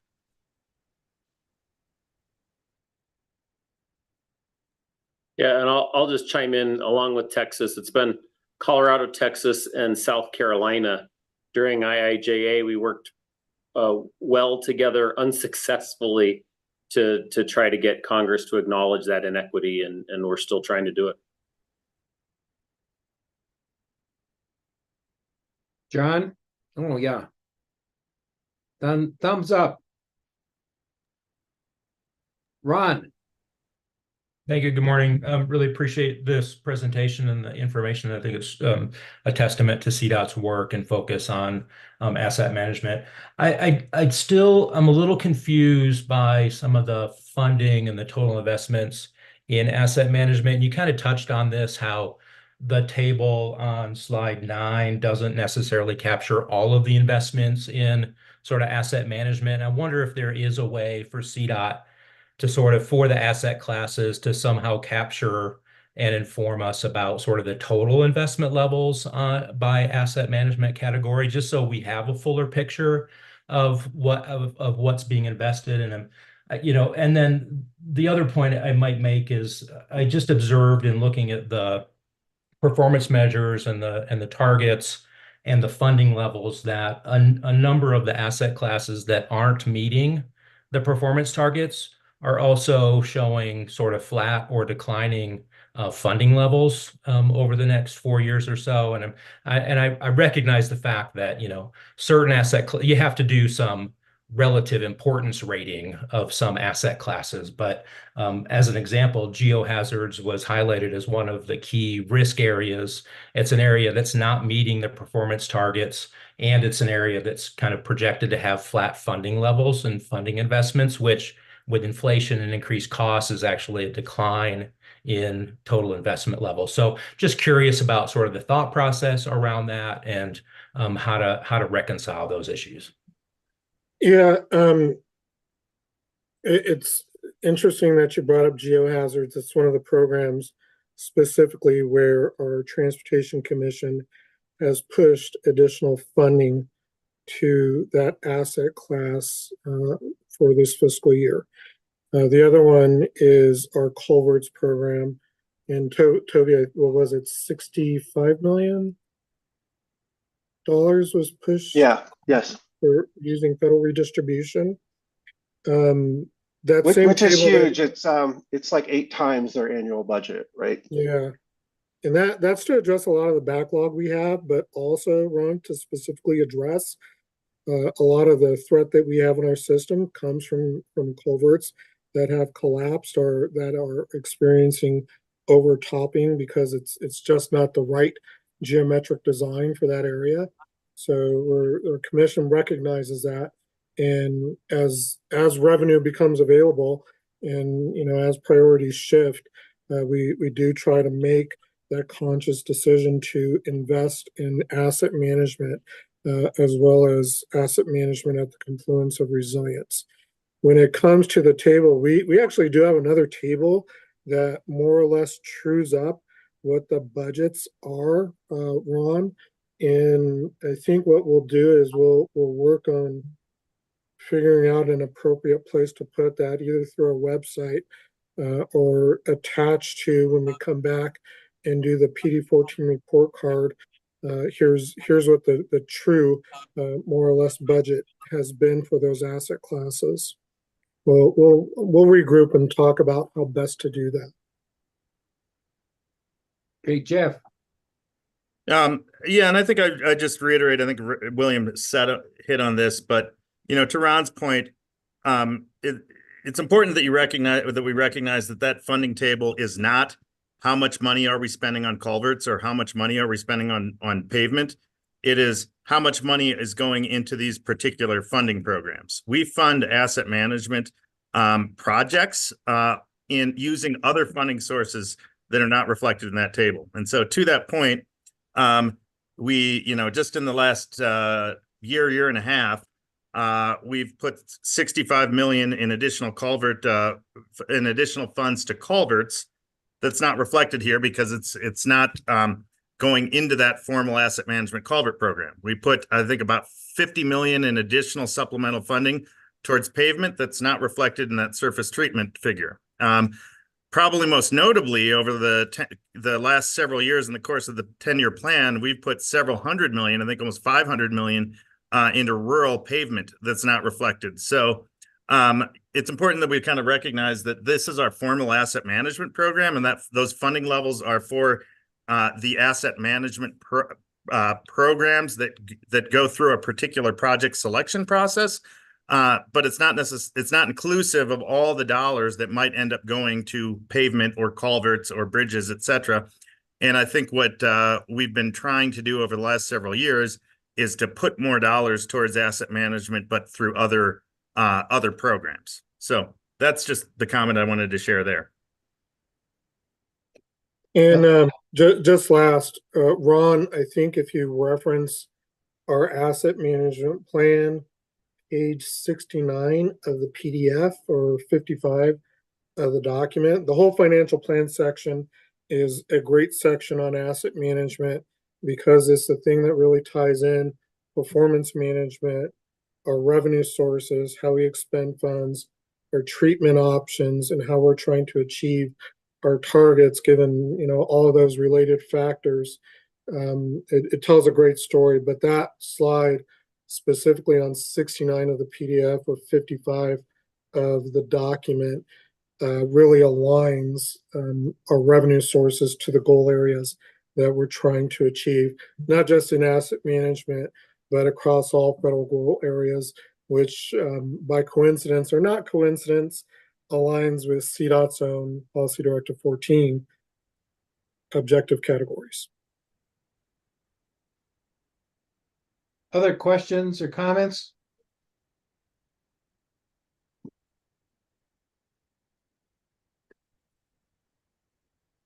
Thank you. Thanks, guys.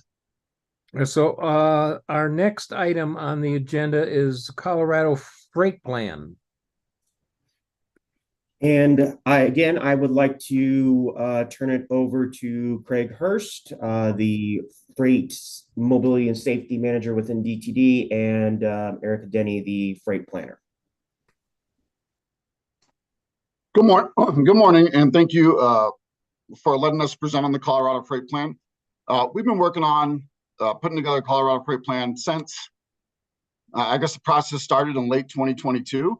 And so we are coming to an end. We have quite a bit of work to do still yet in terms of reviewing the document. There is a lot of information that the Federal Highway Administration has recommended that we put into our plan. And that's the big message that I want to start with today, is that the freight plan really is in response to the requirements that came in the transportation bill. This started back during the FAST Act.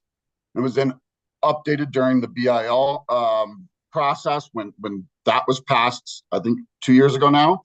FHWA came out with a guidance document for freight plans that had 17 key requirements. And so a lot of what you'll find in our freight plan, or most of what you'll find in our freight plan, does adhere to those 17 key requirements. And so we are coming to the close and plan on hopefully getting it to a place through our review process and working with the final stages with our stakeholders to submit this to FHWA in late January or possibly even early February. But what this plan does is allows us to spend National Highway Freight Program, and if we don't have an approved plan, we cannot spend those funds. And so with that, I'll pass it over to Erica Denny, who is our freight planner, and she's going to go through the presentation.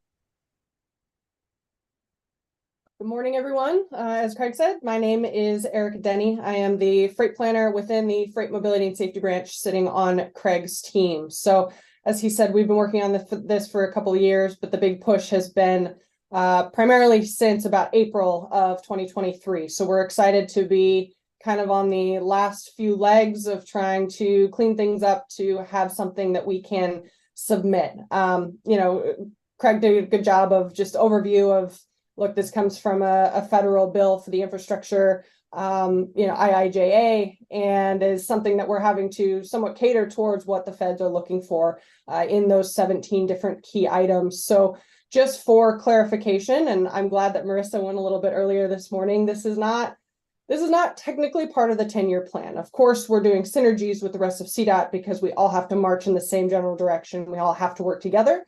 But this is not a project plan. This is not a solution. This is not a, specifics type of a plan. We're looking at, more of a policy kind of direction that we can then point towards to be able to apply for these grant funds on specific projects.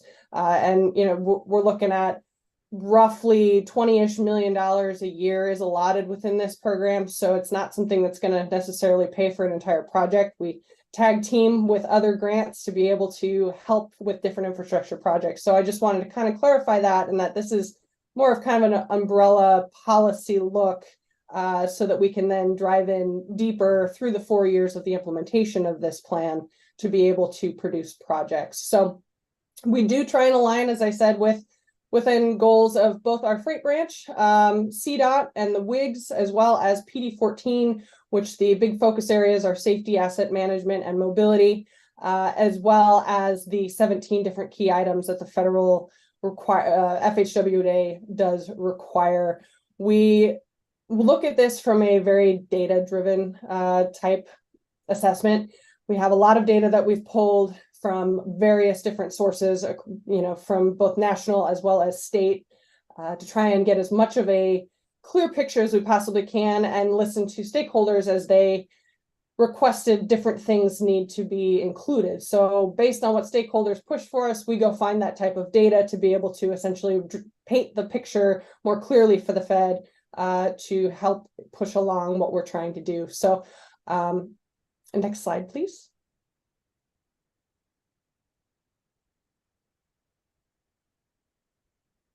Maybe next slide. Thank you. As I mentioned, we're trying to align the different goals in the ways that we can. So you can see at the top kind of our freight group, what we're trying to look at specifically, and we're going to go through each of those sections a little bit today. And then the national freight goals, there are a few kind of high summary of what those 17 items are that go a little bit more into detail. And then the Colorado Wildly Important Goals, or WIGs, which are derived from the PD14. So they all do kind of align together in different ways. And naturally, we're trying to, like I said, march together in the same fashion, both at a state and a federal level at the same time for freight. Next slide, please.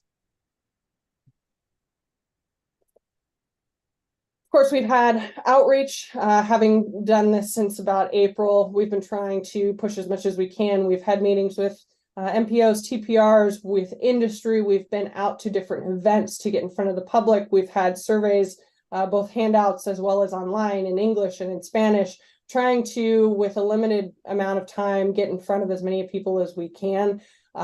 So we've been working within the Freight Advisory Council, FAC, of which we secretary within the freight branch ourselves, to try and talk with industry as well as different officials. We've had both a working group as well as webinars for general public. Working group is a bit more selective in that we really wanted those that had a real, I don't want to say higher need than others, but those within the business of freight, those within MPOs, those within TPRs, we really wanted to have involvement so that they can have that much more say and more of a controlled environment versus a general public setting that can get a little bit wild and crazy. So we tried to have as much as we can, again, in a small period of time with what resources we were able to. So next slide. As far as public outreach out in the public, we had a couple hundred different conversations face to face, which we, again, in a short period, we're pretty happy with. Had a lot of various responses. Some had never thought about freight, I don't think, ever before, and some of them think about it frequently. So it's very interesting to try and get kind of that, sample size from all over the state. One of the places, for example, that we went to was down in Colorado Springs, the Hot Air Balloon Festival over Labor Day, which brings in all types of life from all over the state as well as out of state. But naturally, we're looking at Colorado citizens the most to be able to speak to. And, we did touch most every corner of Colorado, and you'll see here on the next slide that, we had survey results from throughout the state, which we were happy with. We did not, the last thing we wanted to do was just have a Denver metro focus. We need to look at the entire state as a whole, because every different region has very different needs, as you all know, just as much as I do. So next slide, please. So you can kind of see on the left-hand side, that is where the survey participants were from. We asked simply for their zip code. So that's how we kind of figured out where that they were coming from, and had a pretty good spread out response. Some of the biggest topics that were brought up amongst those conversations, both via survey as well as in those face-to-face interactions, both for general public as well as working group and industry, are seen on the right-hand side with transparency, safe and clean transportation, efficiency of availability of statewide transit, economic partnerships, capacity and bottlenecks, and modal diversity. So we try to do our very best to touch as much as we could on each of those within the plan to be able to incorporate as much as we possibly can for stakeholder. Next slide. So safety and security.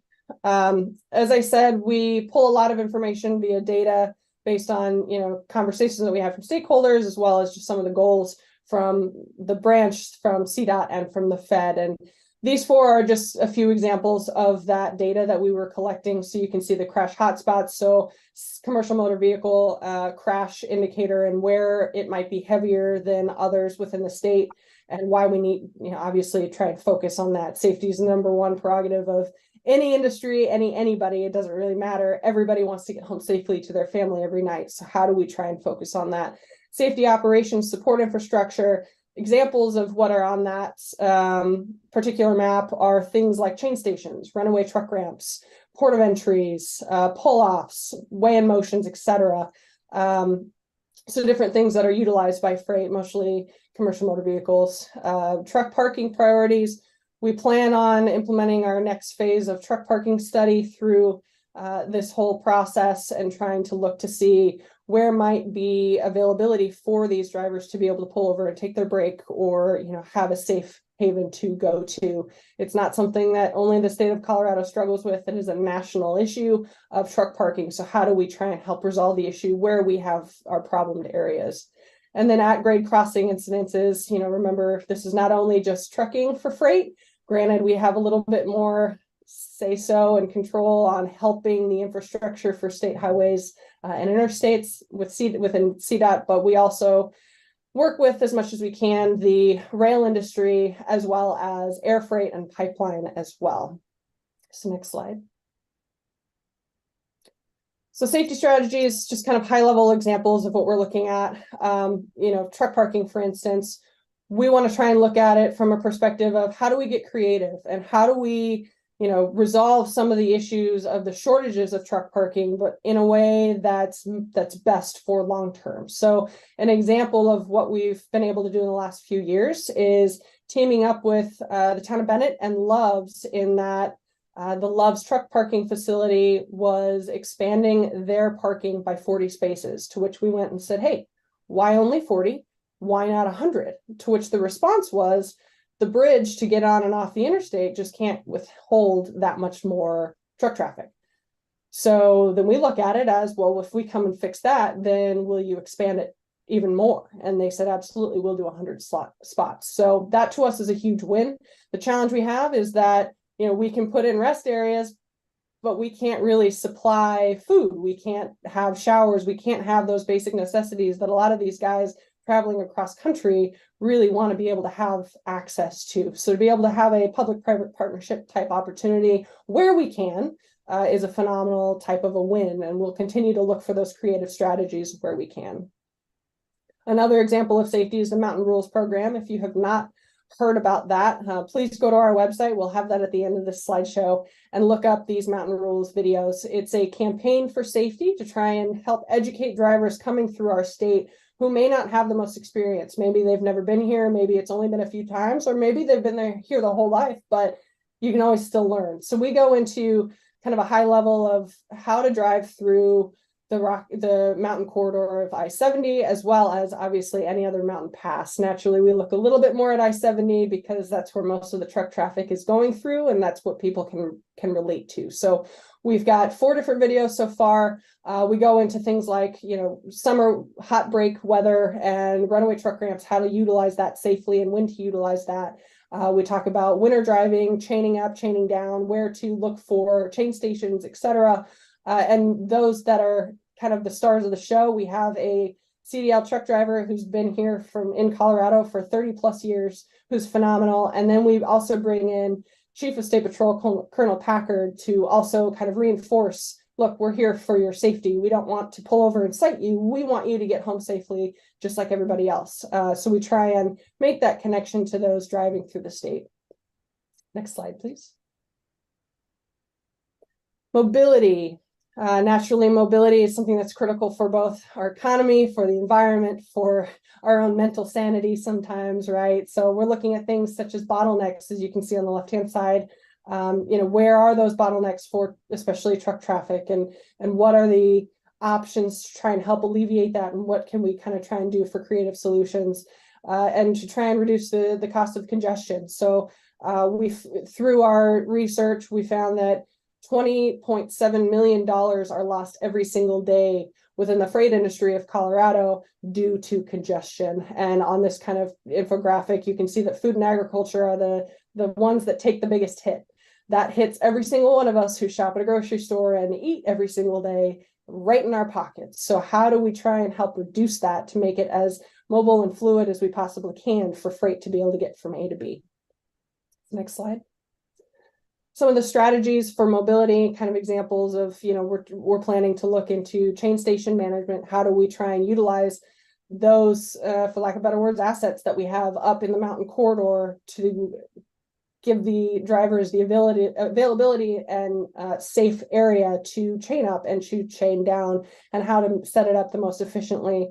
Another one is trying to figure out port of entry and state patrol partnerships to figure out how do we make that most efficient for the safe maneuverability of getting drivers in and through ports, over weigh-in motions, and continue in and out of our state. So various different types of ways that we can look at it.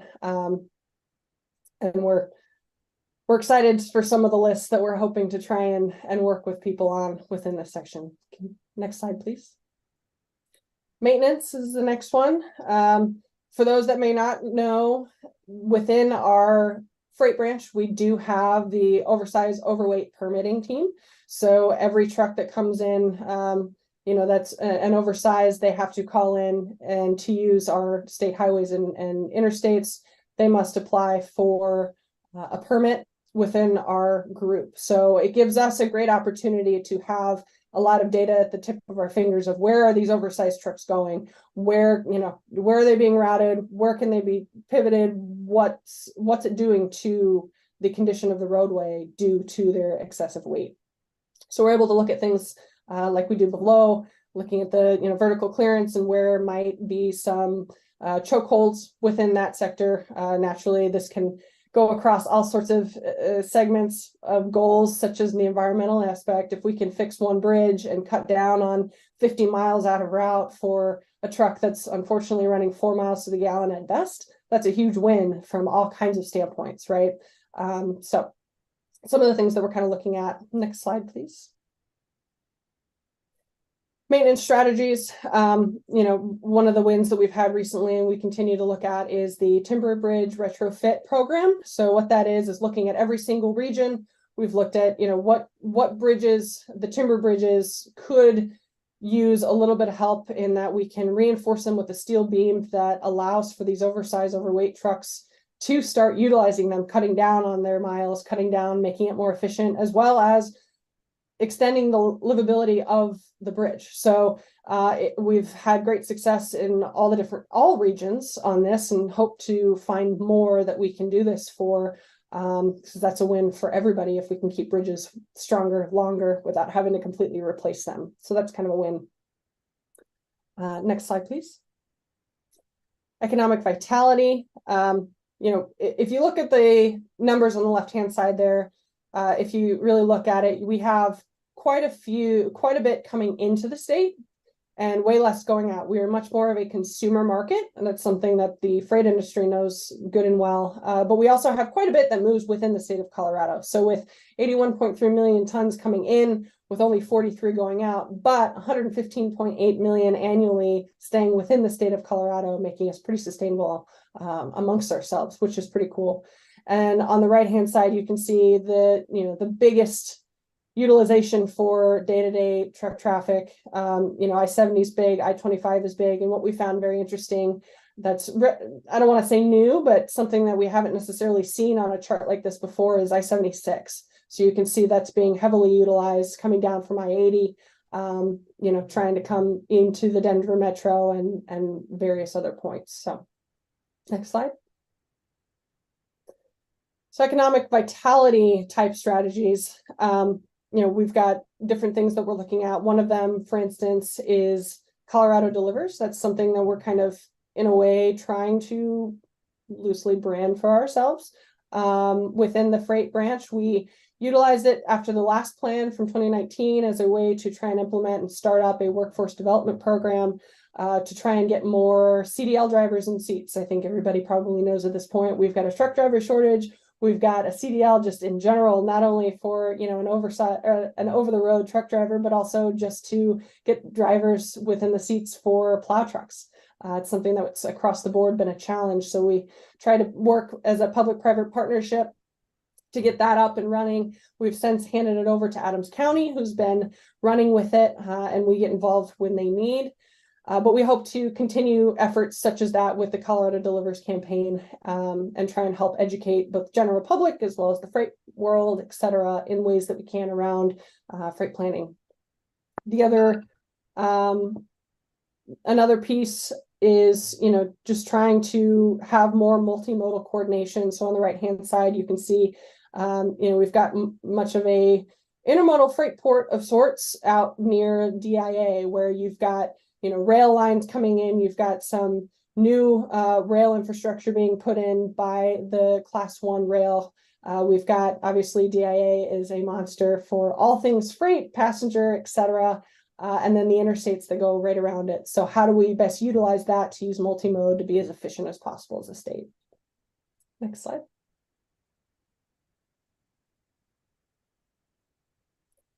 Sustainability and resiliency. So again, a couple examples of where we're looking at data for something like this. We've got our intermodal network on the left-hand side, which goes over, your major interstates, but also where are your airports, where you might have freight availability or capacity, as well as your railroads, and how do you utilize all of them, again, as well as you possibly can to interact. And then one of the kind of requirements from the Fed is the wild animal involved truck related crash instances. So you can see that on the map. props to Colorado as a whole. CDOT for years and years has really taken focus on this. So, we've done a phenomenal job, and this is actually quite light compared to many other states. So we're happy and proud of that fact, and we'll continue to obviously do so where we can to help reduce the amount of interaction between CMVs and wild animals. Next slide. As far as, different strategies, the biggest one that we really wish to continue focusing on, obviously we have many others, but just as an example is, supporting the clean truck strategy. So Craig and I will both be first to admit, neither of us are experts within that realm. Both the Energy Office as well as OIM, Office of Innovative Mobility, are groups that we're talking to consistently, trying to understand, where are we, what are the next steps, what are our goals, and where can we be of best support to try and help push in that direction, as that's, a national, a state, a worldwide direction that we want to go to in trying to clean up emissions, et cetera. So we're working with that as well as other ways to try. And again, if you can increase mobility, if you can cut down on congestion, that's a huge for sustainability. Again, cutting out extra miles on a truck that still runs on diesel and will continue to run on diesel for a while, being oversized, any mile cut off is a win. So we're continuously looking for those low-hanging fruit availability options. Next slide. Gary, you had a question. Yeah, this one came up. I talked to a tow truck driver out here at Lyman, but when Colorado kind of backed off on the compressed natural gas and getting filling, stations space throughout eastern Colorado, they've kind of stranded UPS with their CNG trucks.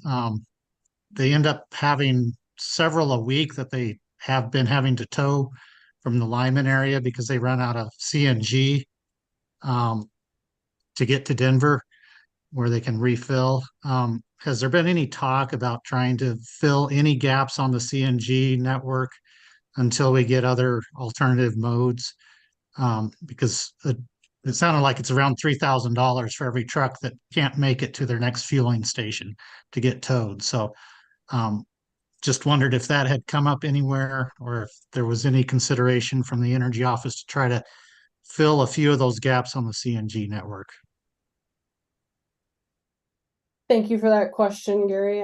I will make note of that. That's not something that I have necessarily heard firsthand. As far as specifics, I know that there are different coalitions trying to push the use of the natural gas, just because it's more readily available and a technology that we have now that some of the others that we're pushing towards may not quite be here in the grand scale yet. But I'm happy to reach out to the group and see what they might know or what they might be pushing for, that I just have not been a part of those conversations at the moment. So I'm happy to follow up on that. And Gary, to add to that, I would say the only time we've been involved and heard those conversations, or at least participated, is when we heard very similar to what you're talking about. UPS is running natural gas going east towards Kansas, and on their way back do have issues with on windy days, especially being able to make it all the way back on a single tank. And so needing a place to refuel is incredibly important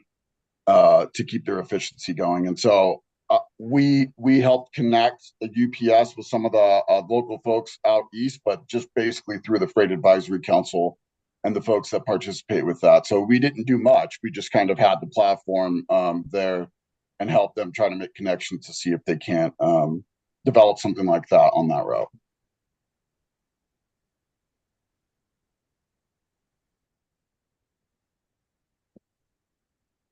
Okay.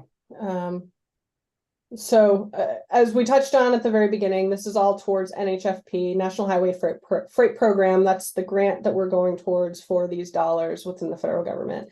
You can see that we've had, over the lifetime of this program, $179 million have been invested within the state of Colorado using this for freight funding, which, it is to me, a large number in the grand scheme of things, maybe not so much compared to other sources by any stretch, but we'll take what we can get to try and have more efficiency within our freight network. On the right-hand side, you can see a map that shows both our critical urban and rural freight corridors.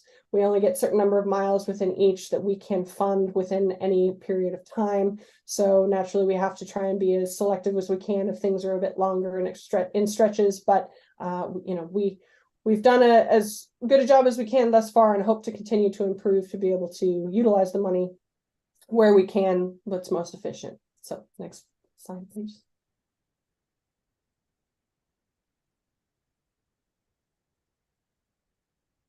So we've been over kind of these high level points that we've really been focusing towards, and all of these point towards three major emphasis areas, being truck safety, freight operations, and clean transportation within kind of the umbrella overarching of this plan. So if the next slide goes in a little bit more detail.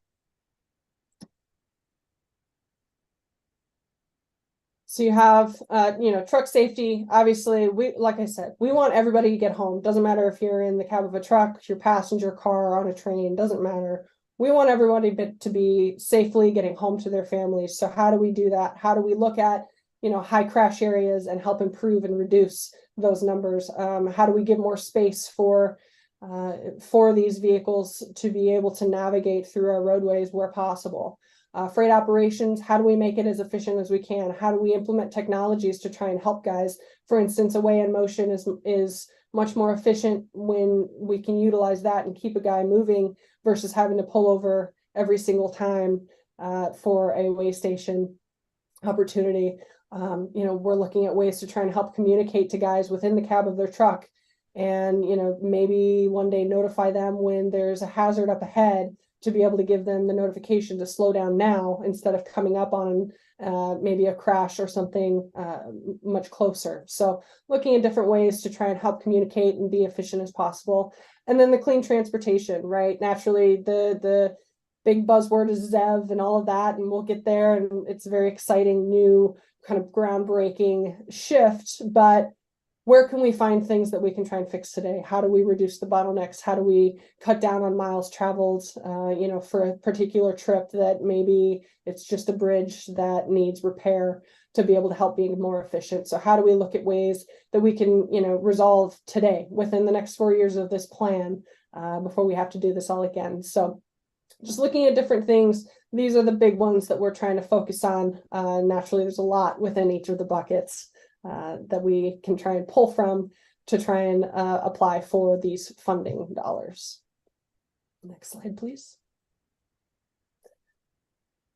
As I mentioned briefly earlier, we've been on a bit of a tight timeline. We started really pushing through this in April. As of now, we're working on some of the feedback from stakeholders on the executive summary and plan as it's in draft form, with the goal of submitting within this month to FHWA, as it must be approved by March in order for us to even have the ability to apply for these funds within specific projects. So kind of simultaneously, we've started the initial process of our call for projects. Our call for ideas have been pushed out to the regions to try and start that process a bit preemptively, but the goal is that we have it all approved by March, and then we fly right into sending in applications to try and get the funding for fiscal year 24-25 dollars for these projects. So we're excited.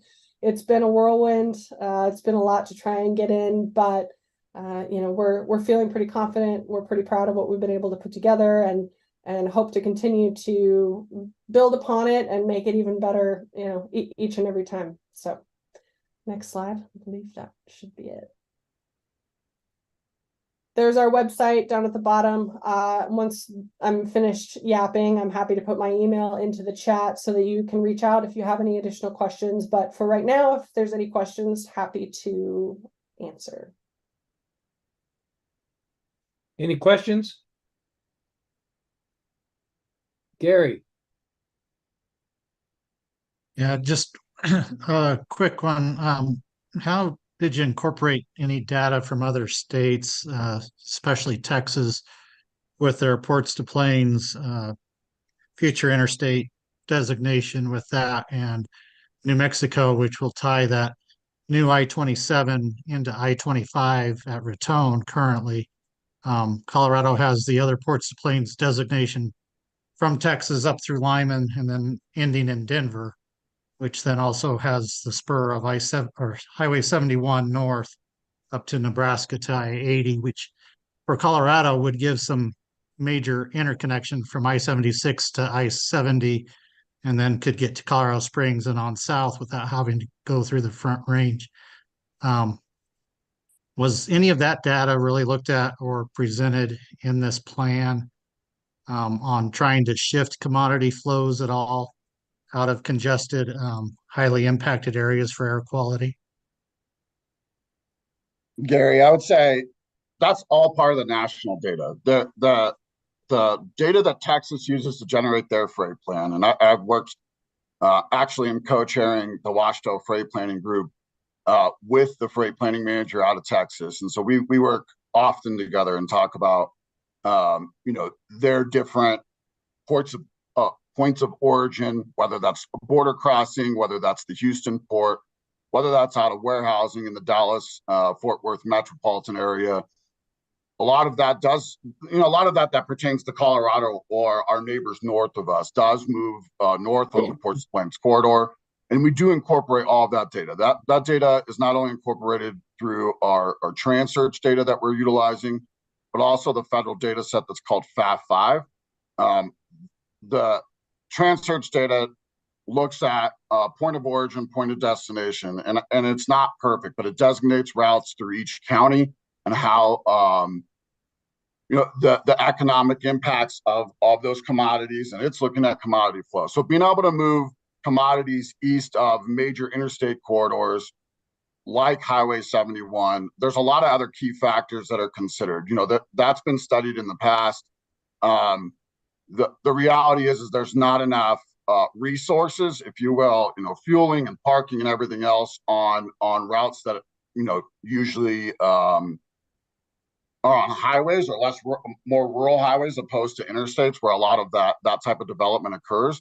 And so there's lots of things to overcome in that discussion about moving bypass traffic through the state, if you will, stuff that's not going to stop in any of our metropolitan areas or any of our major cities.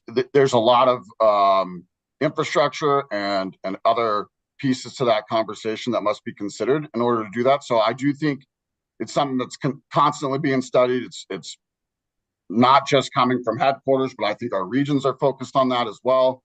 And so, yeah, I do think the data that's available to us is not holistic. It's not telling the full story. It doesn't capture maybe like the concrete trucks and the trash trucks that are traveling through our municipal areas locally, but it does do a pretty good job capturing data of longer and kind of cross-country moves. And so a lot of that data that we're talking about that's starting south of us, either the port or the border crossings coming out of Mexico, all that data is captured in the federal data and the TransSearch data, and it's studied and analyzed as part of this plan.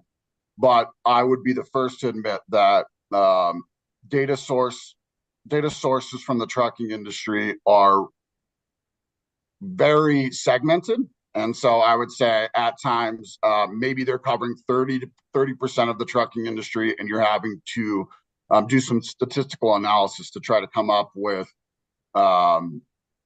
reasonable numbers to use for the whole state. So I think there's opportunity to get better at understanding the data or better collection of data by working with the industry to understand kind of more in detail about the moves, the commodities, and how we can make those changes. But I do think we are still a while away from that in terms of the data collection and how it could be better utilized. Nicholas. Thank you, Mr. Chair. And yeah, first off, I think this looks great. I think this is increasingly critical and certainly something Dr. has been looking at with their freight plan. And I know we kind of talked in the beginning, this isn't obviously a focus just on the Denver region, but certainly that urban freight movement is super critical to manage effectively. And, and that's something we're looking at as Dr. Cog updates their freight movement plan on here. What's the best way for a Dr. Cog to work with CDOT to kind of identify these choke points for freight and really try to get things like that addressed, more focused on the urban core? I really appreciate that question, because I think that's a good good discussion for us to have here at STAC. That's what this plan is, in my opinion. This is a foundation. We're looking at where freight's coming from, how it's getting into our state. A lot of what needs to happen beyond that is that interaction between a group like Dr. Cog and my team. We are working alongside right now the Pikes Peak MPO. They are starting their regional freight plan, and those I believe allow for far more like in the weeds discussions about the data, how it impacts the local municipalities in your MPO, and kind of what planning and project efforts we can make at the local level that really impacts, the efficiency and safety increases for freight. And so the best way, I think, is let's start with the foundation of the data we've already purchased. We're more than happy to meet with MPOs and TPRs. And I think that's the big thing coming out of this freight plan is the next 4 years are the most important part. This freight plan will become compliant with the federal law, but it allows us to continue this planning process over the next 4 years. And over the next 4 years, that's when we get down into the weeds at a regional level for all the MPOs and TPRs. Now, my planning team consists of me and Erica. And so we are happy to help, but trying to get it's segmented in a way where we can participate and be helpful would be appreciated, but happy to jump in and help any way that we can. Appreciate that, Craig. Thank you, Mr. Chair. Other questions or comments? Just really quickly, Vince. Hey, Craig, again, John from PPACG. Want to thank you and your team for all your help with our freight study that we're doing. It's much appreciated, and I'm glad we're finally sort of coming to resolution with that, and we'll have some more projects and some more data that we can help fill in the overall big statewide picture without it being kind of a left out area down here. So again, thank you for all your help. We really do appreciate it. To comment on that quickly, I think what was interesting is during this process, we were contacted by the Department of Defense, and they're studying routes for this is a military preparedness situation. And one of the routes that they're studying is how do they get troops to the port of Beaumont in Texas in an emergency. And so they were able to study through some of those route opportunities, and one of the routes that they studied the most was going south on I-25 into New Mexico and understanding some of those challenges there. And there's not many, I mean, from their perspective, but I do think that the freight plan has brought a general importance, an additional importance to working with our military installations within the state and understanding not just their needs from a military movement standpoint, but, these military installations are pretty good sized cities in and of themselves and require the same type of supply chain that any municipality would require in our state. And so continuing to work with them on efficiency and mobility, and of course, safety is going to be key in that Pikes Peak area. Hey, John.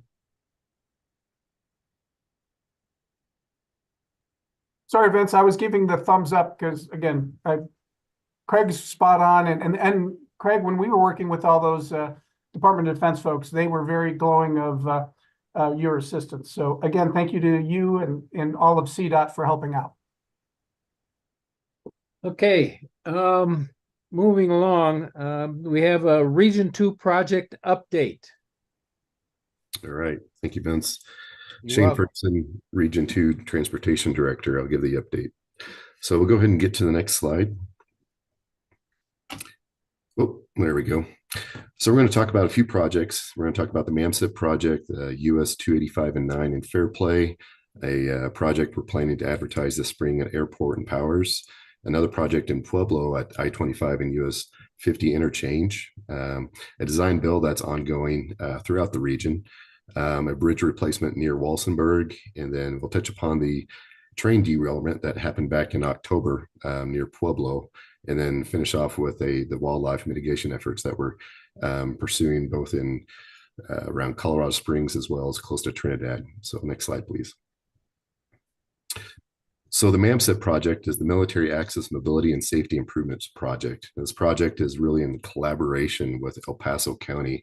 It really is 4 parts to this project. It's I-25, State Highway 94 near Schriever Space Force Base. That's going to take me a little while to get used to that.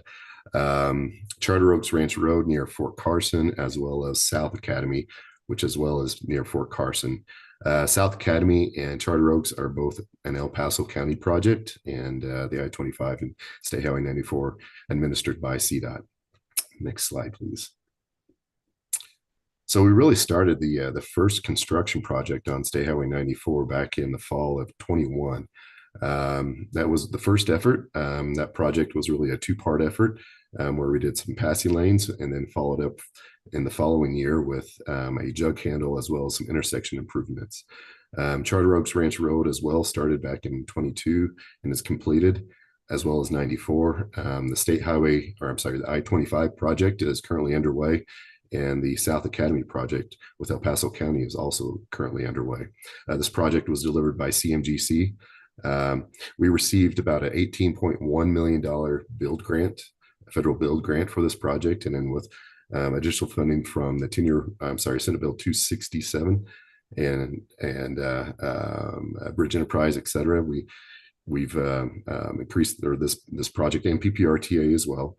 And El Paso County contributions is close to $160 million project all in all. Next slide, please. This slide shows a few of the pictures there at the I-25 and South Academy currently under construction. The bottom really are just previous pictures and as constructed on the top, are currently under construction on top. Next slide. The top 2 photos here are the State Highway 94 project near Schriever Space Force Base. That's the jug handle, and as you can see, that was basically our ribbon cutting ceremony. To the right of on the top is our passing lanes near that location as well as the bottom left, the intersection improvements at State Highway 94 in Blaney. The bottom left are improvements at Charter Oaks Ranch Road, where we, with the assistance of El Paso County, constructed a roundabout at Gate 19 for Fort Carson. Next slide. Next project I'll talk about is the US 285 and State Highway 9 in Fairplay. As Commissioner Elsner alluded to, work is still continuing on at that location in Fairplay. For any of you that's driven through going to the mountains this fall and winter, you'll see quite a bit of activity still moving on. Right now, it's currently just primarily bridge work happening there in the town of Fairplay. Next slide. As you see, some of the work that we did this past fall was improvements on State Highway 9 on the right-hand side, as well as on 285, and then the continued bridge work on the north half of 285, if you will.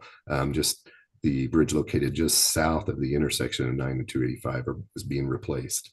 A lot of this work happened in conjunction with another project and I'll get to that other project, which is the design build project, where we had to coordinate with the community and the county and many of the other communities on a brief shutdown on State Highway 9 to construct one of the bridges on the design build project. But this one worked well with the other project, and we were able to get it all completed on the State Highway 9 design build project.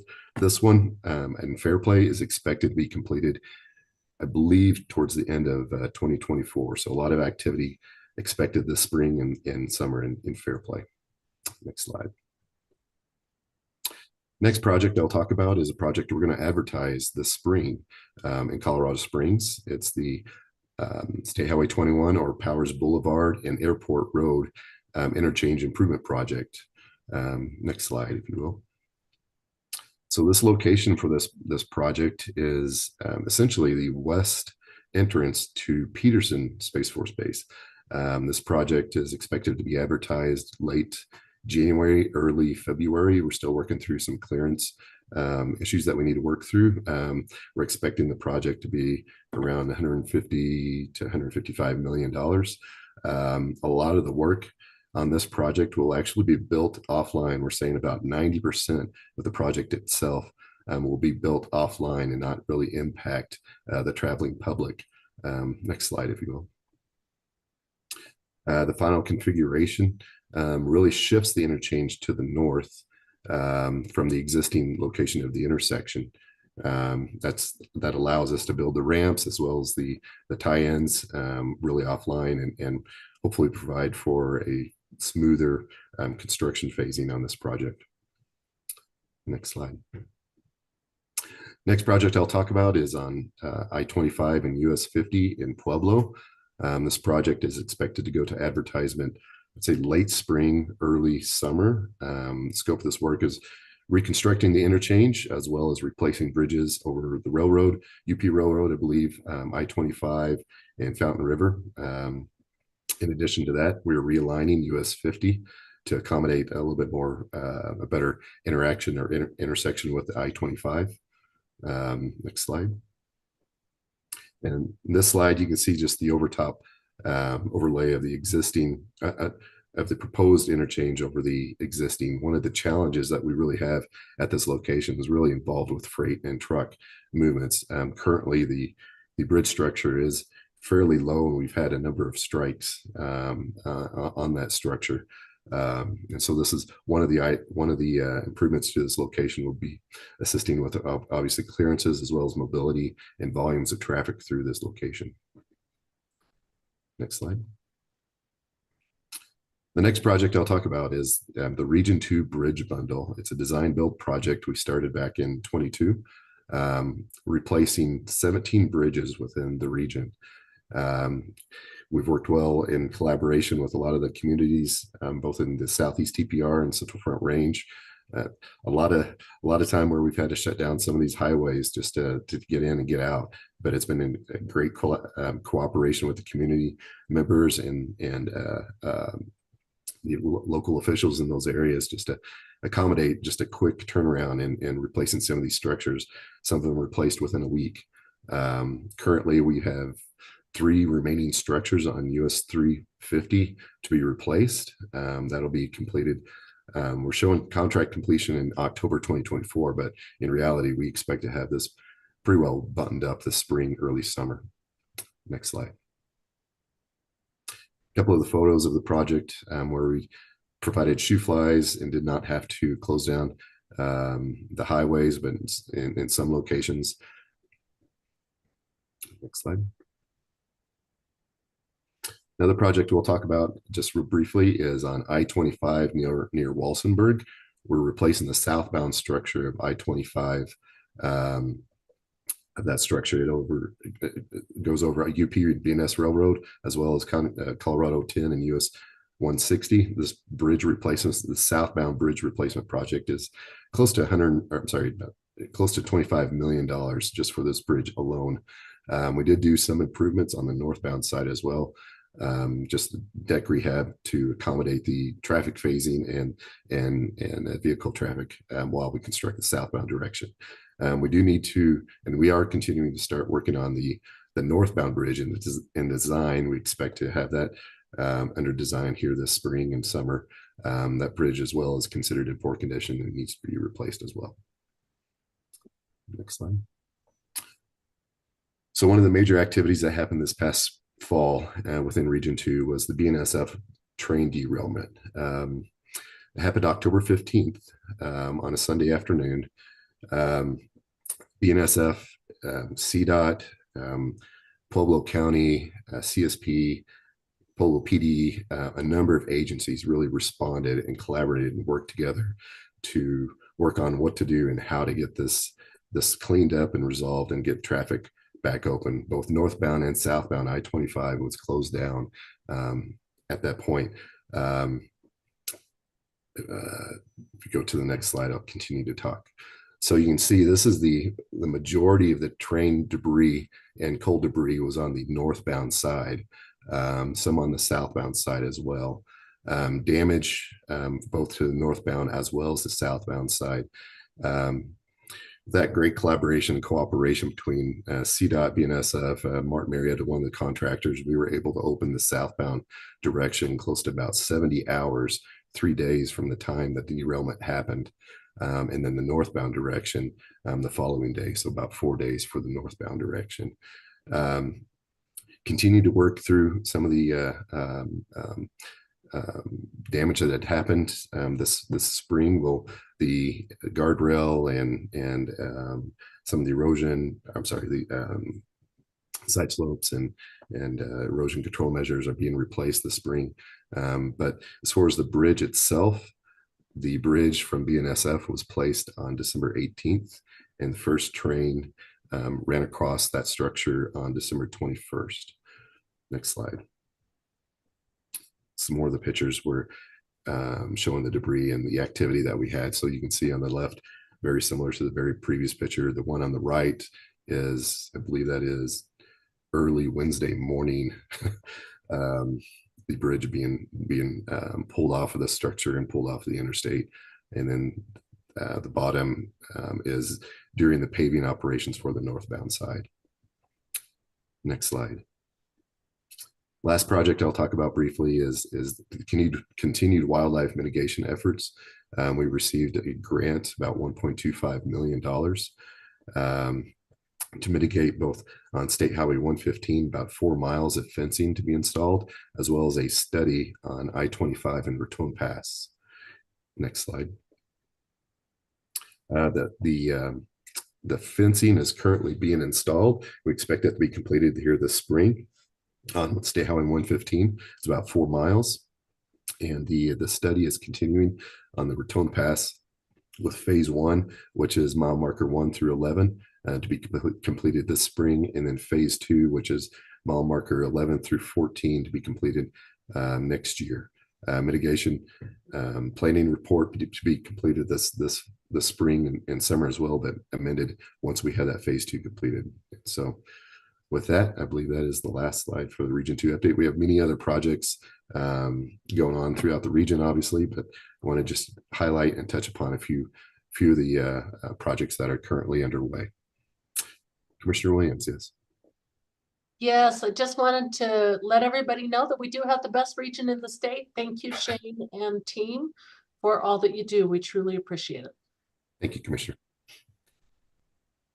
Okay. Other questions?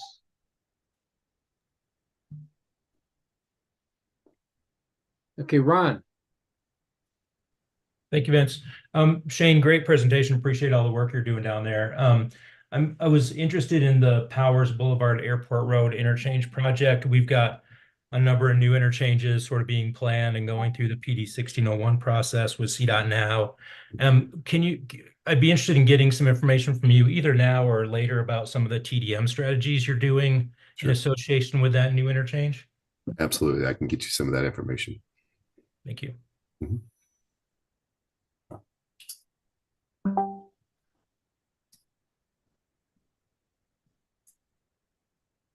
Okay, thanks, Shane.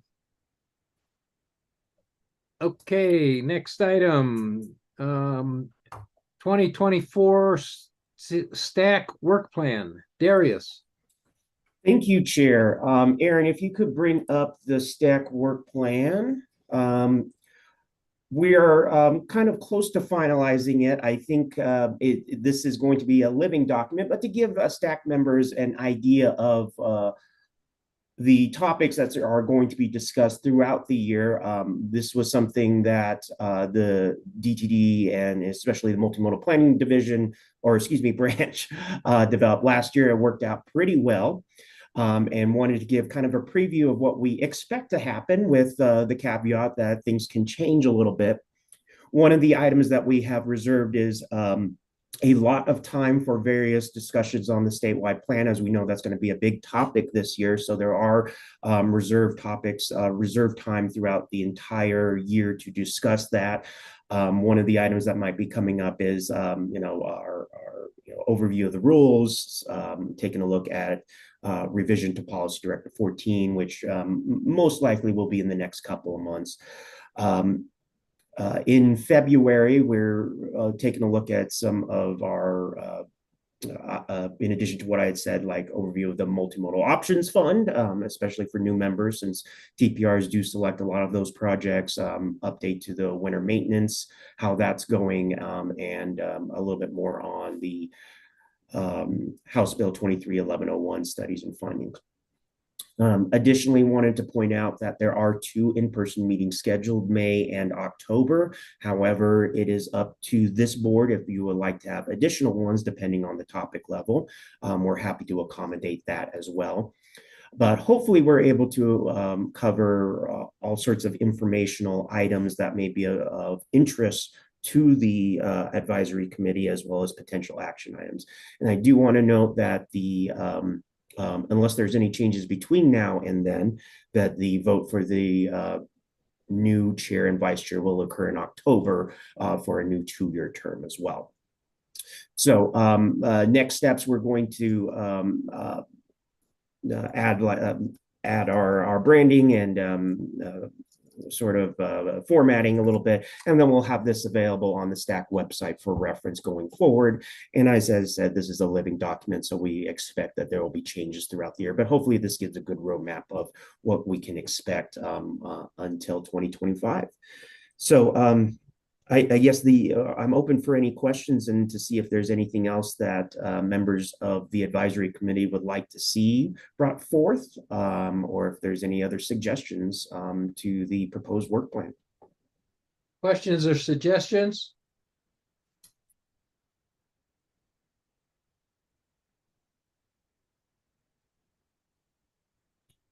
All right, well, we'll go ahead and we'll get this posted here in the next couple of weeks or so. So it's available on the STAC portion of the CDOT website. But thank you for your time today. And I'll return the dais back to you, Chair. Thank you. Anything else to be brought before the STAC meeting? Just a reminder, the next meeting is February 1st.